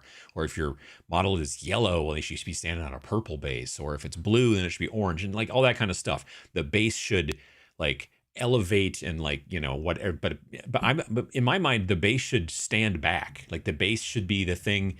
You know, having a base be gray and have the model be the thing that everybody looks at, to my mind, makes more sense. I know there's a lot of people out there who also believe very strongly in the adage faces and bases, meaning you spend time painting the faces of the model and you spend time painting the bases of the model. And faces, I guess, is probably fine, you know, whatever. But bases, I generally like to keep my stuff. Like when I paint my Trench Crusade people, they're on a muddy base usually that I then, at the end, after I've finished everything and I've matte varnished and everything, then I go through and I brush a bunch of gloss varnish on the base so that it looks like it's wet mud. But my fantasy guys have kind of a brown, not wet mud kind of look, and my sci-fi guys all have that kind of urban parking lot with some rubble in it kind of thing. And that's, you know, that's what I generally stick with. Mechs, like Battletech for Alpha Strike, excuse me, and also the stuff for the other one from Death Ray Designs that I'm having a hard time on. Steel Rift. I could like picture the logo. Those are all desert, but again, those are models that I wouldn't normally match up in a warband with a bunch of Imperial Guard or something like that to play space weirdos, you know. Regarding Star Wars Legion, a wise man once said you can play any version of the game you want to in your home. I mean, true, yeah. Although it's harder to find the stuff now, I think. I don't know. Yeah. If we were smart, well, that's the thing. Like me and another friend, we still play Star Wars X-Wing once in a while. We still play 1.0 just because we never bothered to upgrade. I mean, you know, I think the issue is that Kevin is definitely always wants to play the newest version of the rules. I think that could be part of the issue there, honestly.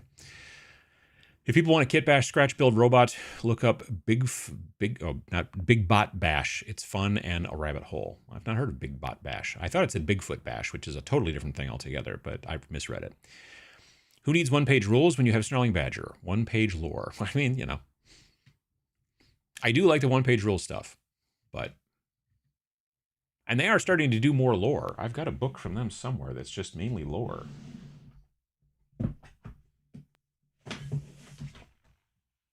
Yeah, this is the Grimdark Future World book. And it's talking about different planet types and galactic society and space travel. It's interesting. They've got lore if you want it. You know what I mean?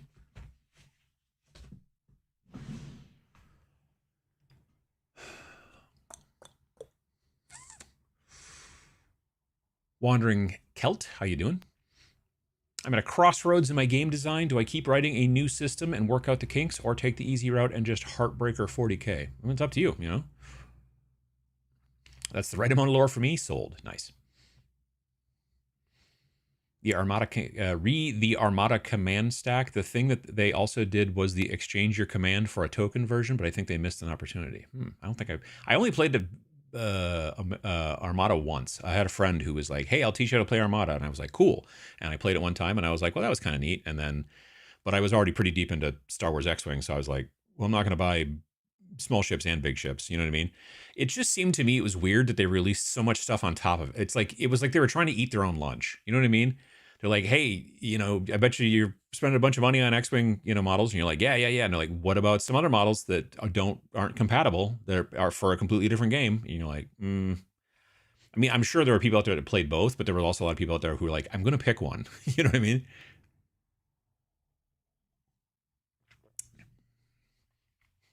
But you can see how well it worked out for them in the end.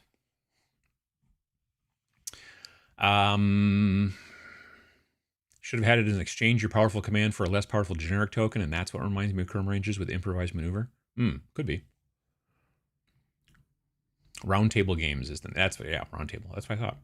Perfect example of great cover is Space Station Zero. The art in that is simply the best. Yeah, Will did astounding work, and we were so happy to work with him, and he was amazing. Would you ever consider making battle bots with your head and Vince's head? You mean like 3D prints of our heads, or do you mean battle bots? I'm not sure what you mean. So, funny thing about battle bots, for those of you who don't know, before Snarling Badger Studios, there was another game company called Snarling Badger Games, and that was me and my friend Peter, and we built our first game in 1992. We made our first game in 1992. This was a couple of years before they even invented PDFs. So they were games that we printed, and they were available in, like, it was expensive to get a box made. So what we did was we designed our games so that it would fit inside of a CD case. So you would take the black plastic thing out of the CD case that held the spindle, you know, for the to stick the disc to. You'd pop that part out, and you just had the clear part. And then we would make this little kind of folder that would go in there. They would have the cover and the back cover and stuff like that. But then you could slide all the stuff inside there. You'd close it. Boom, got yourself a CD case. No CD in there. No game. Not, you know, like a computer game or a video game, which we had to explain over and over and over again. But it was just a box to hold all your rules, and everything fit inside there. And it was a game called BattleBots, strangely enough. And years later, in the late 90s, the BattleBots TV show got big. And I had a lot of people tell me, "Oh, geez, you should sue them because they're using your name." And I'm like, "That's not how that works." And then they tried to sue us in 2001 because they're like, "Hey, you're making a game based off of our property, and you can't do that." And then we came back and proved to them that we had been doing it since 1992, which was before they had been doing it. So what do you want to do now? And long story short is we sold them. We had like, I don't know, 70 copies of the game left, maybe, and something like that. And we just sold them to them at full price. And, but we got to keep the copyright. So we could reproduce the game again, just we couldn't call it BattleBots. So we shipped them all 70 copies. They gave us a check. And then we produced a game, which was PDF only then. And that game was called Metal Crushers, Crushers with a K. And so then that was a thing that was for sale, Wargame Vault and places like that for years. And then in like 2017 or so, I think Peter and I basically shut down the company. And then when Vince and I decided to start up a company, I was like, what if we called it Snarling Badger Studios? Because I still had the URL, snarlingbadger.com. Snarlingbadger.com has been, that's been my email since 1995. So I've had the same email for 30 years. Goodness. Anyway, so when you say, "Can we get your head?" You ever consider making BattleBots with your head and Vince's head? Do you mean having us think about BattleBots, or do you mean literally our heads that you put on a Mac? I guess that's my question.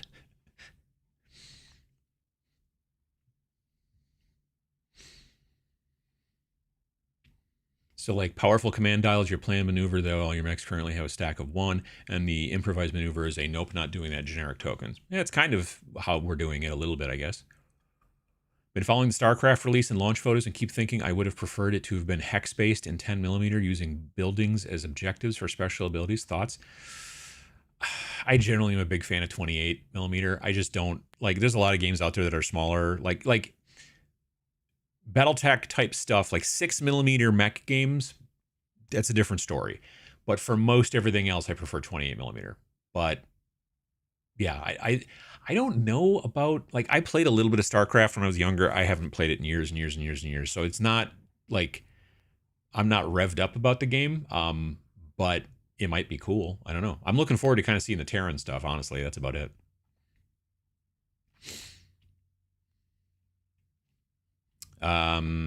You can do what you want to do, and they can do what they want to do. I doubt that is approved by the Central Gaming Authority. Yeah, that's a good point. It's lacquer-based. You could use it as glue in a pinch. Ooh, that sounds bad. Aces has arrived in some stores, according to the Aries Games and Miniature Store Facebook, with hundreds of pre-orders. I'm not expecting mine to arrive anytime soon, though. Oh, that's a bummer. I mean, it's good that it's out, but it's a bummer that it's going to be hard to get. Allison Silverhair, how you doing?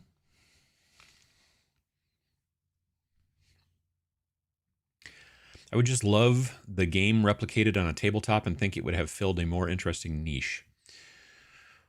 I mean, obviously it's an RTS, so yeah, I don't know. Didn't Command and Conquer make a first-person shooter at one point that was basically like, it was a Command and Conquer RTS, except that you were driving the different units individually or something, like from first-person view? I mean, this is kind of what they're sort of trying to do here, it sounds like, with StarCraft a little bit. Obviously, they're not trying to, like, make the RTS on the tabletop. Has there been a good, we made a video game and turned it into a miniatures game? There have been some. I mean, I just don't know if they've been good. Like, obviously, Halo. Well, Halo Flashpoint's pretty good, actually. That's a fun little game. I think that's pretty good. But there was that Halo Fleet Command that, not so good. And I think there was also a Halo Clicks from the WizKids folks. It didn't work out so good. Hi from Winnipeg. How you doing? You've written so many gaming manuals. Any tips for editing? I'm listening to the episodes, editing a module, and it's taking a fair bit of time. So what we do is we pay a guy named Tyler, and he does the first edit. And he goes through and edits, and he communicates a lot with Vince and is asking a lot of questions about, like, is this like a proper noun that you're using it as here? Should this be capitalized back and forth? It's a lot of that. I mean, like, we do all of our writing in Google documents or whatever, Google Docs. So it's, for the most part, letting you know, oh, this is spelled wrong, that kind of thing. So it's generally taking care of that. And even sometimes grammatical stuff, it'll sort of catch as well. But it's still important to go through and look for all that jazz. So you do all that, and then, then your editor goes through and it tries to clean things up and all that kind of stuff. And then after that's done, then we have a second layer of editing, which is my wife. And she has got an English degree and is very particular about that type of stuff. And so she's very good at going through and fixing all that kind of stuff as well. Anything that might have gotten past Tyler or, whatever. And then I kind of go through again as a third pass when I'm doing layout, when I'm going from that document, copying and pasting and bringing it in InDesign.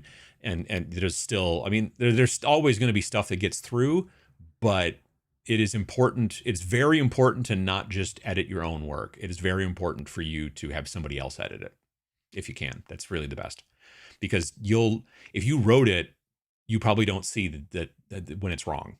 You know what I mean? So it's super important to have somebody else edit it if you can. Have you and Vince considered adding a vehicle-based game to the line yet? Car, spaceship, etc.? Not really. I mean, there was tanks for the apocalypse, that was a vehicle-based thing, I guess. Yeah, but otherwise, not really. I mean, spaceship game, at least not at this point, no. We have a list of, like, things and ideas that we're looking at. I can tell you that the game for this spring is not a spaceship game. It's it's fantasy, which we hadn't really released that, but John sort of mentioned it in his video. So yeah, Um, we'll be announcing what the game is and all that kind of stuff at Adepticon, the next game. That's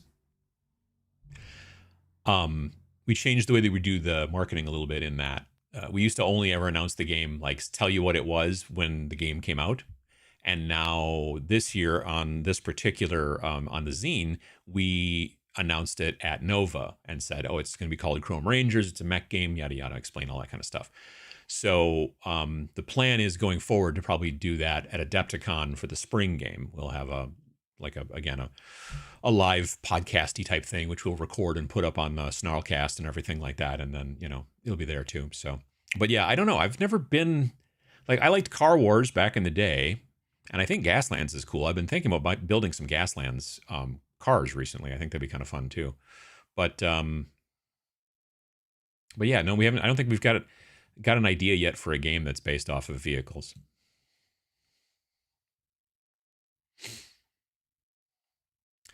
First edition 40K artwork always showed them human size. The taller height was added in later editions.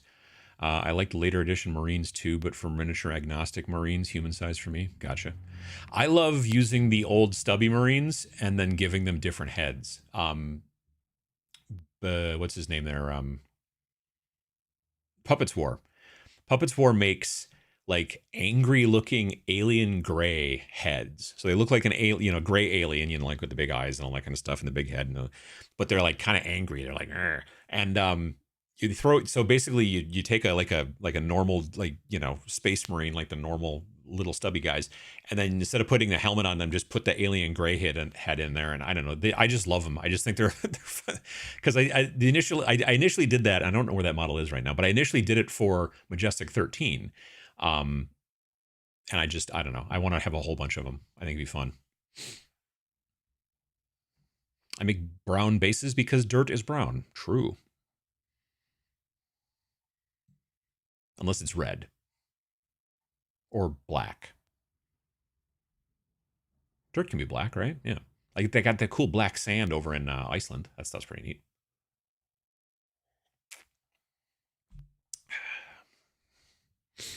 I build forces for specific games and give that squad matching bases easier for teaching so they can identify models. I mean, your squad, in my opinion, your squad should always be the same. If at the very least, the squad bases should all match so that you can go, that's a squad. That absolutely. I just find for me that because I'm going to end up making a squad out of like this guy and two guys over here and a guy over here and a guy over here, and I still want them to match. That's why I make most of my sci-fi guys all the same stuff. I like the idea of Captain America in an early model Iron Man armor as opposed to 12-foot tall transhumans. Again, nothing wrong with the latter. It's just a matter of preference. Captain America and oh, I see what you're saying. Oh yeah, sure. Well, I don't think Primaris are supposed to be 12 feet tall. I think they're supposed to be like 8 feet tall. It's still pretty tall. I like clear acrylic for bases, but just because then I can have my models fit any terrain. I mean, it's true. I agree with you on the base coloring. All my sci-fi minis are on a blue-gray rubble and sand type base. Yeah, it's also faster, I find too. Like if I use the GW bases, the standard GW bases, they have that texture on the surface of them, and if you just paint it gray, it just looks like asphalt. Like you don't have to do anything to it. So what I do is I glue them onto that, and then I'll put in some little dots of like CA glue and sprinkle a little bit of kitty litter here and there. So you're going to get some like sort of chunks. And then I will also take, I use Monument Hobbies fine basing stuff. It comes in a tube now. And I just brush it on in little spots. I don't cover the entire base. I just do it in spots. So you've got basically clean asphalt, a little bit of grit, and then maybe a couple of bigger chunks. And then if I'm feeling real fat and sassy, I'll even throw in a little piece of cork sometimes. Not like a big flat piece, like from a piece of tile, but one of those battlefield rocks from Army Painter, which are basically just crumbled cork. And that's if I want to have a slightly bigger, or if the base is bigger, then you can have some chunks, and that's fine. On the most recent mech that I did, the taller one, I actually wanted him standing on what looked like a block of concrete that had fallen off of something. So I took some of that green, like XPS insulation foam, like the stuff they put on the outside of your house. And I bought a 2 foot by 2 foot square of it from Lowe's some time ago. So I just basically broke off a piece and like cut it down and sanded it. I wish I had the model here. It's down in the basement. But then I took a couple of pieces of like paper clip and basically pushed them in with some glue. So it looks like it's got some pieces of rebar sticking out. I've been playing this video game lately a little bit called Arc Raiders. And I've been looking at the terrain in that game and I'm just like, I want to build so much stuff that looks like this. It's just really cool. But there's a lot of like concrete buildings with like, you know, distressed with rebar sticking out and stuff like that. And it's pretty cool. Yesterday, I didn't do anything like productive much at all. It has been, like I said, it's been a long couple of months, and it was a long this past month and a long couple of weeks. And getting the game done and out the door on Friday, my plan on Saturday was to do nothing particularly productive. So my wife and I went and we got breakfast on Saturday morning, and then I watched a movie, and then I played some Arc Raiders. And then we started watching this new show that's on Apple TV. It's called Pluribus. It's pretty good. We watched 2 episodes and they're pretty good. It's kind of a sci-fi thing, a little bit, sort of. But yeah, I don't know. It's hard to explain, but it's pretty good.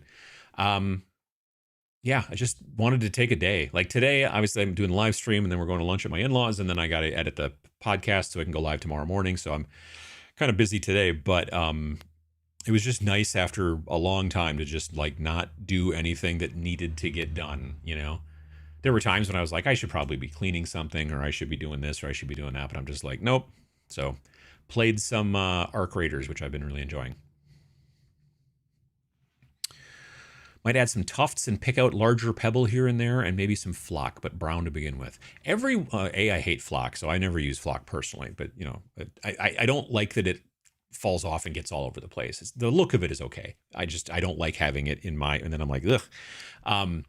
But every once in a while I will use these dead tufts of grass from Army Painter, like on a bigger base. Like I should probably throw a little bit of it on these mechs, these the Chrome Ranger models that I've put out so far. I might do that a little bit just because it's so big.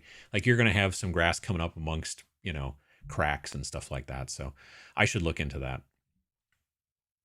I should look into getting one of those Gundam tools, because there's these Gundam tools you can get, from what I understand, for like, I want to add more panel lines to my piece. And so it's kind of like a little chisel that's like V-shaped and you can use it to like cut.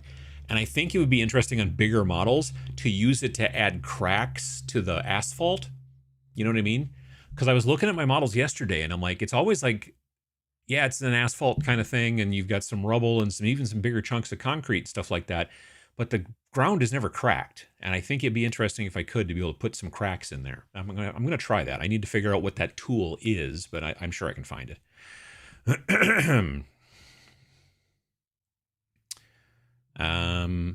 Oops.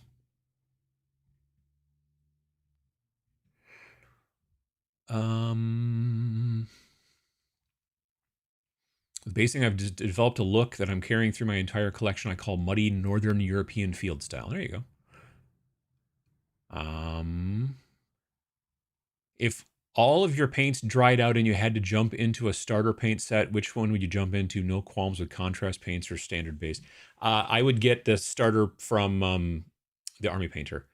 Army Painter makes a starter that costs about $43, I think, retail in America. And it's 11 paints. It's black and it's white and it's blue and it's green and it's yellow and it's red and brown. And I think there's a wash and silver and gold metallic. It also comes with a paintbrush, and it even comes with a miniature. So literally, oh, and there's also brush-on primer. There's a gray brush-on primer in there as well. So everything you need, other than a cup of water, basically, and maybe a piece of paper towel, everything you need comes in that box.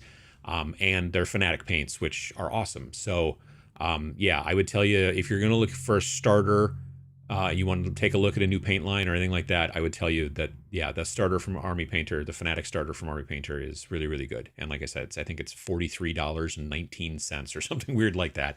Probably because of tariffs. It used to be $39.99, which, you know.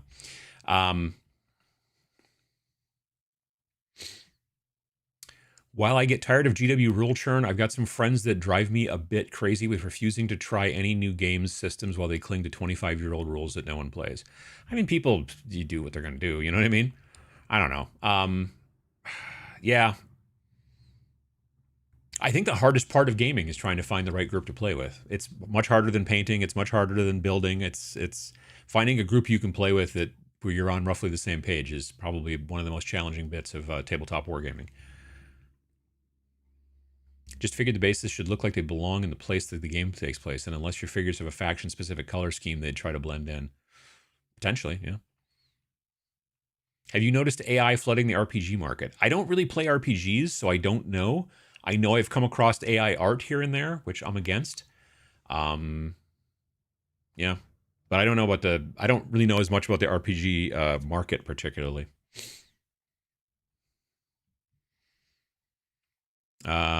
Always thought it was weird that Armada should have been a big fleet battle game that worked with X-Wing, and it really wasn't. Yeah, that was, like I said, it was like they were two completely separate games, and they were kind of like, sure, you're going to get into both, right? And you're like, I don't have that much money. I have one of the old Cities of Death kits that I've been using bit by bit on larger bases. Oh, sure, yeah. Does Chrome Rangers include solo rules AI? It does not. None of the games that come in our zines have solo or co-op rules, and it's just because there's a limited amount of space because of the number of pages. So yeah, Tanks for the Apocalypse is 2 to 10 players, no AI. Great Goblin Argle Bargle is 2 to 4 players, I believe, and no AI. And this game is 2 players and no AI. So yeah, there's no solo or anything like that. If I rattle can goblins with a base coat of green, can I just use speed paints to paint pouches, cloth, etc.? Oh yeah, for sure. I mean, depending on the color, like if you're like, oh, I want to make this like a light pouch, well then no, you're going to have to paint that a lighter color again, and then maybe throw speed paint over it. I mean, another way to look at it is maybe to start by just doing like prime them black, spray them like a nice bone color or tan or something like that, like a lighter color, ivory, and then paint all the skin green with speed paint or something, and then be able to paint your other colors. But the other option, like I said, is especially with goblins, if they're not wearing a lot of clothes, probably it's best to do them green. And then if you've got a pouch that needs to be a lighter color, well, then paint it lighter. But if it needs to be a dark brown pouch and it's a green pouch, you throw a dark brown color over it like oak brown speed paint, it's going to mostly obscure the green and it should be fine. But if you're like, oh no, this guy's pouch needs to be bright yellow, well, then you're going to have to probably, after you've done everything green, paint that part white and then throw a yellow speed paint over it, or just paint it yellow, opaque. It depends on how you want to do it. I like the basis for the larger models to appear a bit like dioramas, putting the model in its setting. I don't usually go real hard on that, but I understand. Like I get it. There's times when I'll put a little bit more time into it, but again, I'm just painting stuff for tabletop so frequently that I don't go crazy. Why not both the heads and bot game? It would be great fun to see it done, even a 3D frame on face for a photo. Yeah, I tried to get my head scanned once and it didn't work. I mean, well, it would have worked except that their computer broke before they scanned it. My head did not break their computer. I was at Nova years ago and there was a company there that had like a scanner attached to a laptop, and they would use it. They would scan your head and then they would 3D print you and mail them to you later, 28 millimeter versions of your head, And I'm like, oh, that's cool. And I'm like, I wanted to do that. And it was like the last day of the show. And I was like, hey, can I get that? And they're like, yeah, that's great. And then they could literally they had to reinstall Windows. Like the laptop died before they even got to, he booted it up and it wouldn't work. And it was just problems. And so I never got my head scanned, which is, sad. Let's see here. Have a blast with Trench Crusade. I mean, yeah, Trench Crusade is awesome. Currently writing rules for cavalry. Nice. Keeping them pretty simple. What do you think about them being able to move through little dudes doing an injury? I mean, if it's cavalry and they're running through people, that makes sense, doesn't it? Right? I mean, people like I know I'm not a big historical buff or whatever, but I do know that I'm pretty sure like in Battlefield 1, if you were on horseback, you could bump into people and knock them. I don't think you knocked them down. You could definitely hit them with your sword, but I don't know if you actually damaged people when you ran through them. That's a good question.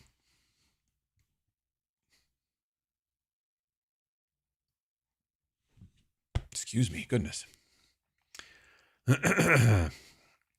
I would love to see you make a Grey Knights OPR force. I don't know that I'm going to make, like, okay, so at this point, I have a 1,000 point army of robot legions. I am currently in the process of painting up a 1,000 point army of lizards, the space lizards, the Saurian Starhost. I have a 1,000 point finished list of Imperial Guard because I had already built an Imperial Guard combat patrol, and it turns out that that'll make you pretty much almost the entire box, but not quite the entire box, will make you 1,000 points in OPR, in Grimdark Future. And then I also have my fourth army is going to be Primaris, because I built a bunch of Primaris back when they came out in 8th edition, and then I started to not like the rules, and then 9th edition came out, and I didn't like 9th edition and stuff, so they all sat in a box. So now they're going to become Prime Brothers for one-page rules for Grimdark Future. And in that box, there was enough to build 1,000, but there was almost enough to build 2,000 point list if I wanted to. So I added like 3 more. I added like literally 3 Stern Guard, and then all of a sudden now I have enough in that box to do 2,000 points.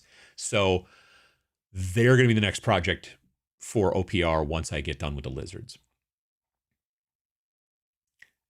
I don't know if I have any plans to do more. I mean, the Grey Knights would be sort of cool, but I don't know that I want to build another entire army of Grey Knights. Plus, I don't know. See, here's the thing. The thing about OPR, which doesn't bother me, but there's not a huge differentiation between the different, like once you've built some Space Marines, you've got Space Marines. And like, you could be like, well, yeah, there's some tweaks here and there. And you're like, yeah, there are definitely. They have blood brothers and they have this type of brother and that type of brother and whatever. And they're all, you know, oh, wolf brothers. Okay, I get where you're going with that. But they're not hugely different. Not, to be perfectly frank, even in GW, like in Warhammer now in 10th edition, they're not hugely different like they used to be. Like the difference between the chapters used to be much larger, and nowadays it's not exactly as much. So yeah, I don't know. Like I said, the Prime Brothers I'm going to make up my own chapter or whatever, and I'm just going to use them standard, and it'll be fine. But if I was to do another army for Grimdark Future, I could do Grey Knights for Grimdark Future Firefight. That'd be it'd be like 4 or 5 models. I could honestly potentially even use the models I already have. And then maybe add one. I don't know.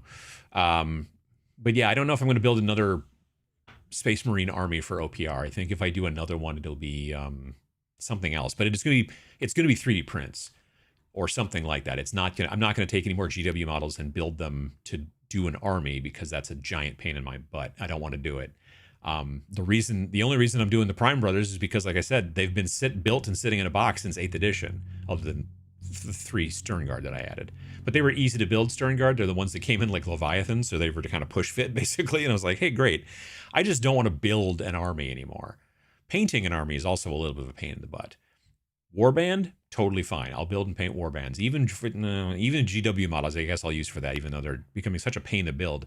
But because the robot legions and the space lizards were basically all pre-built because they were 3D printed or hard PVC, I was just like, stick them to a base and paint them? Great, I can do that. But if I had to put them all together, if I had to put together an entire army of GW models, I would quit. I would just like, I don't want to do it anymore. They've just made them so weird, and I'm just not into it.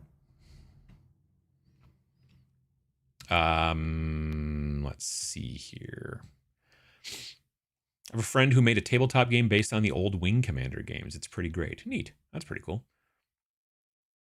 Have you heard or seen the Winsons Company? Just discovered them. They make an airbrush type electric gun that utilizes acrylic paint markers to produce a spray. I've not heard of it new. There used to be a company back when marker rendering was a big thing. You know, like where you would like design a car, and then somebody who was really, it was before computers much, you would want to make a really cool drawing of it. And so people would use these markers and even some airbrush in there and stuff like that. And for a while there were these markers that you could stick into an airbrush. It would literally just blow through the marker kind of and splatter the stuff on the paper. I remember those when I was a kid, but I haven't seen anything like that recently. So I don't know. I haven't heard about that. Do you have a tutorial for your generic urban sci-fi bases? I have a video that's sort of about it. Let's see here. Let me bring up search across your channel basing, not with an H on the end. There we go. September 6th, 2024, I made a video called Finding the Best Basing for Your Miniatures. And I basically talked about why I paint my miniatures mostly all the same. And the thumbnail has got a picture of a Dark Angels Redemptor Dreadnought standing on the base. And the picture is mostly the base, actually. Let me see here if I can... Oh, I was wearing my Goblins Are Real t-shirt. I forgot about that. Let me put it in the chat and see if it'll let me do it. I don't know if that worked. Ah, there you go. But yeah, that video is probably the one that I would suggest in that situation. But it's real simple, actually. It's mainly like, as far as colors are concerned, I paint deep gray, which is a Fanatic Army Painter color. And then after that's totally dry, I do dark tone wash. And then you slop it on there pretty thick and let that dry. It takes forever. And then afterwards, you use a color called ash gray, and I dry brush. And that's about it. It's not real hard. What is your usual breakfast order? I mean, oh, at the place, the coffee shop we go to, they have these things that they call it's named after somebody who used to work there, I think. I don't know if they do anymore. It was a guy named Tanner, and it's a bagel, like a breakfast bagel. So you get it on an everything bagel, which has got all the seeds and crap all over it and everything. And then it's like egg and like jalapenos and some hot sauce and some cheese, onions, I think, too. It's pretty good. Rob, how you doing? Glad to hear Arc Raiders is fun. I've been playing Chaos Dwarves in Total War between mini painting projects. Nice. Got the glass files and polishing set for my Gundam, useful for all hobbying stuff. Glass files? I've never even heard of glass files. You mean a scribing tool? I don't know. Like I said, it's for cutting like panel lines in when you want to add more panel lines. Micromark sells a scriber tool for panel lines. That must be what it is. Scriber tool. All right, I'll check that out. Come to think of it, I need a scribing tool for my Airfix Vintage Classics. Well, there you go. Are you attending Renegade Con this week? I am not. I don't know what Renegade Con is. I've never heard of it. Renegade. I've heard of Reaper Con. What's Renegade Con? Hey, Uncle Adam, I almost have my Slaves to Darkness Spearhead box built, and I'm feeling anxious to paint them. Do you have any tips to overcome that? Just plan ahead. Like, figure out what colors scheme you're going to do. Maybe do a test model. And figure out what steps are going to work best for you to do this, then this, then this, that kind of thing. And then just stick to it. And then, I usually try to do, what do you call it?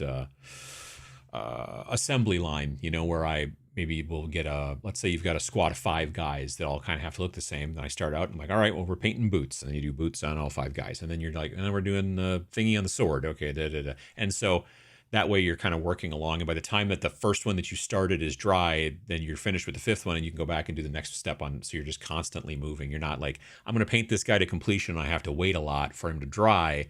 And now this guy's done. And now I start working on the second person. If that's the way you have to paint, I'm not telling you not to. I've just found for me, it's best to be like, paint this, paint the gloves on this guy, gloves on this guy, gloves on this guy. If they all match because they're all military and they're all wearing the same uniforms, then it would be, whatever color, and you just do it. And then by the time you get done with the 5th one, the first one's dry. So now you can do the next thing. And that's the way I usually do it.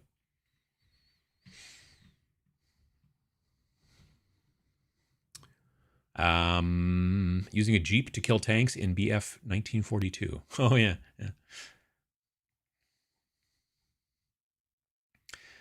Never heard of the term marker rendering until like 30 minutes ago via a TikTok. So weird to hear it again. It is weird. Yeah. Yeah. It was like a big thing back in the 80s and stuff like that. They would, it was a lot of these kind of streaky kind of like markers that you would use and everything. Yeah. Lovely couple of hours whilst listening to your content and painting. I figure out the next simple puzzle game for the next week. Nice.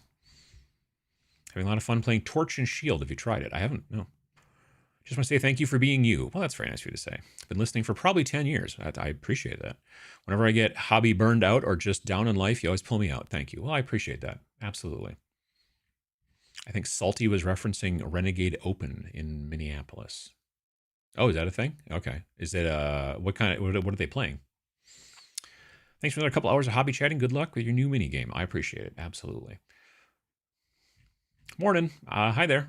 I'm literally done. It is 11 o'clock a.m. my time. Been streaming for 2 hours, and it is about time for me to go. I want to thank everybody for coming by today.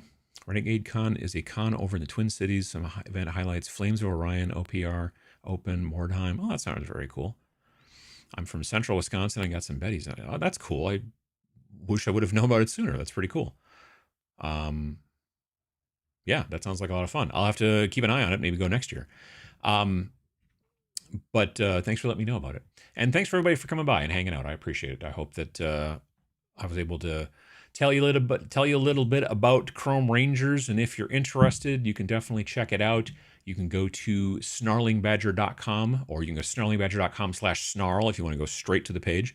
And it's $8, and it's a PDF, and you can print it out, make yourself a cool little booklet if you want to, or you don't have to. Oh, no, I just this is the last one. I haven't printed the booklet yet, unfortunately, for the new one yet, but this is what it looks like when it's printed out, except instead of having goblins on it yelling the Great Goblin Argle Bargle, it'll have a cool robot. But yeah, so yeah, if you get the chance, take a look at it. Appreciate it, and we'll see you again in a couple of weeks. Our schedule should be good for quite some time because, like I said, I'm not going anywhere until at least Adepticon, I think. So, yeah, if you get the chance, do some hobby, and if you don't get the chance, don't beat yourself up about it. It's okay, and stay safe. And thanks for watching.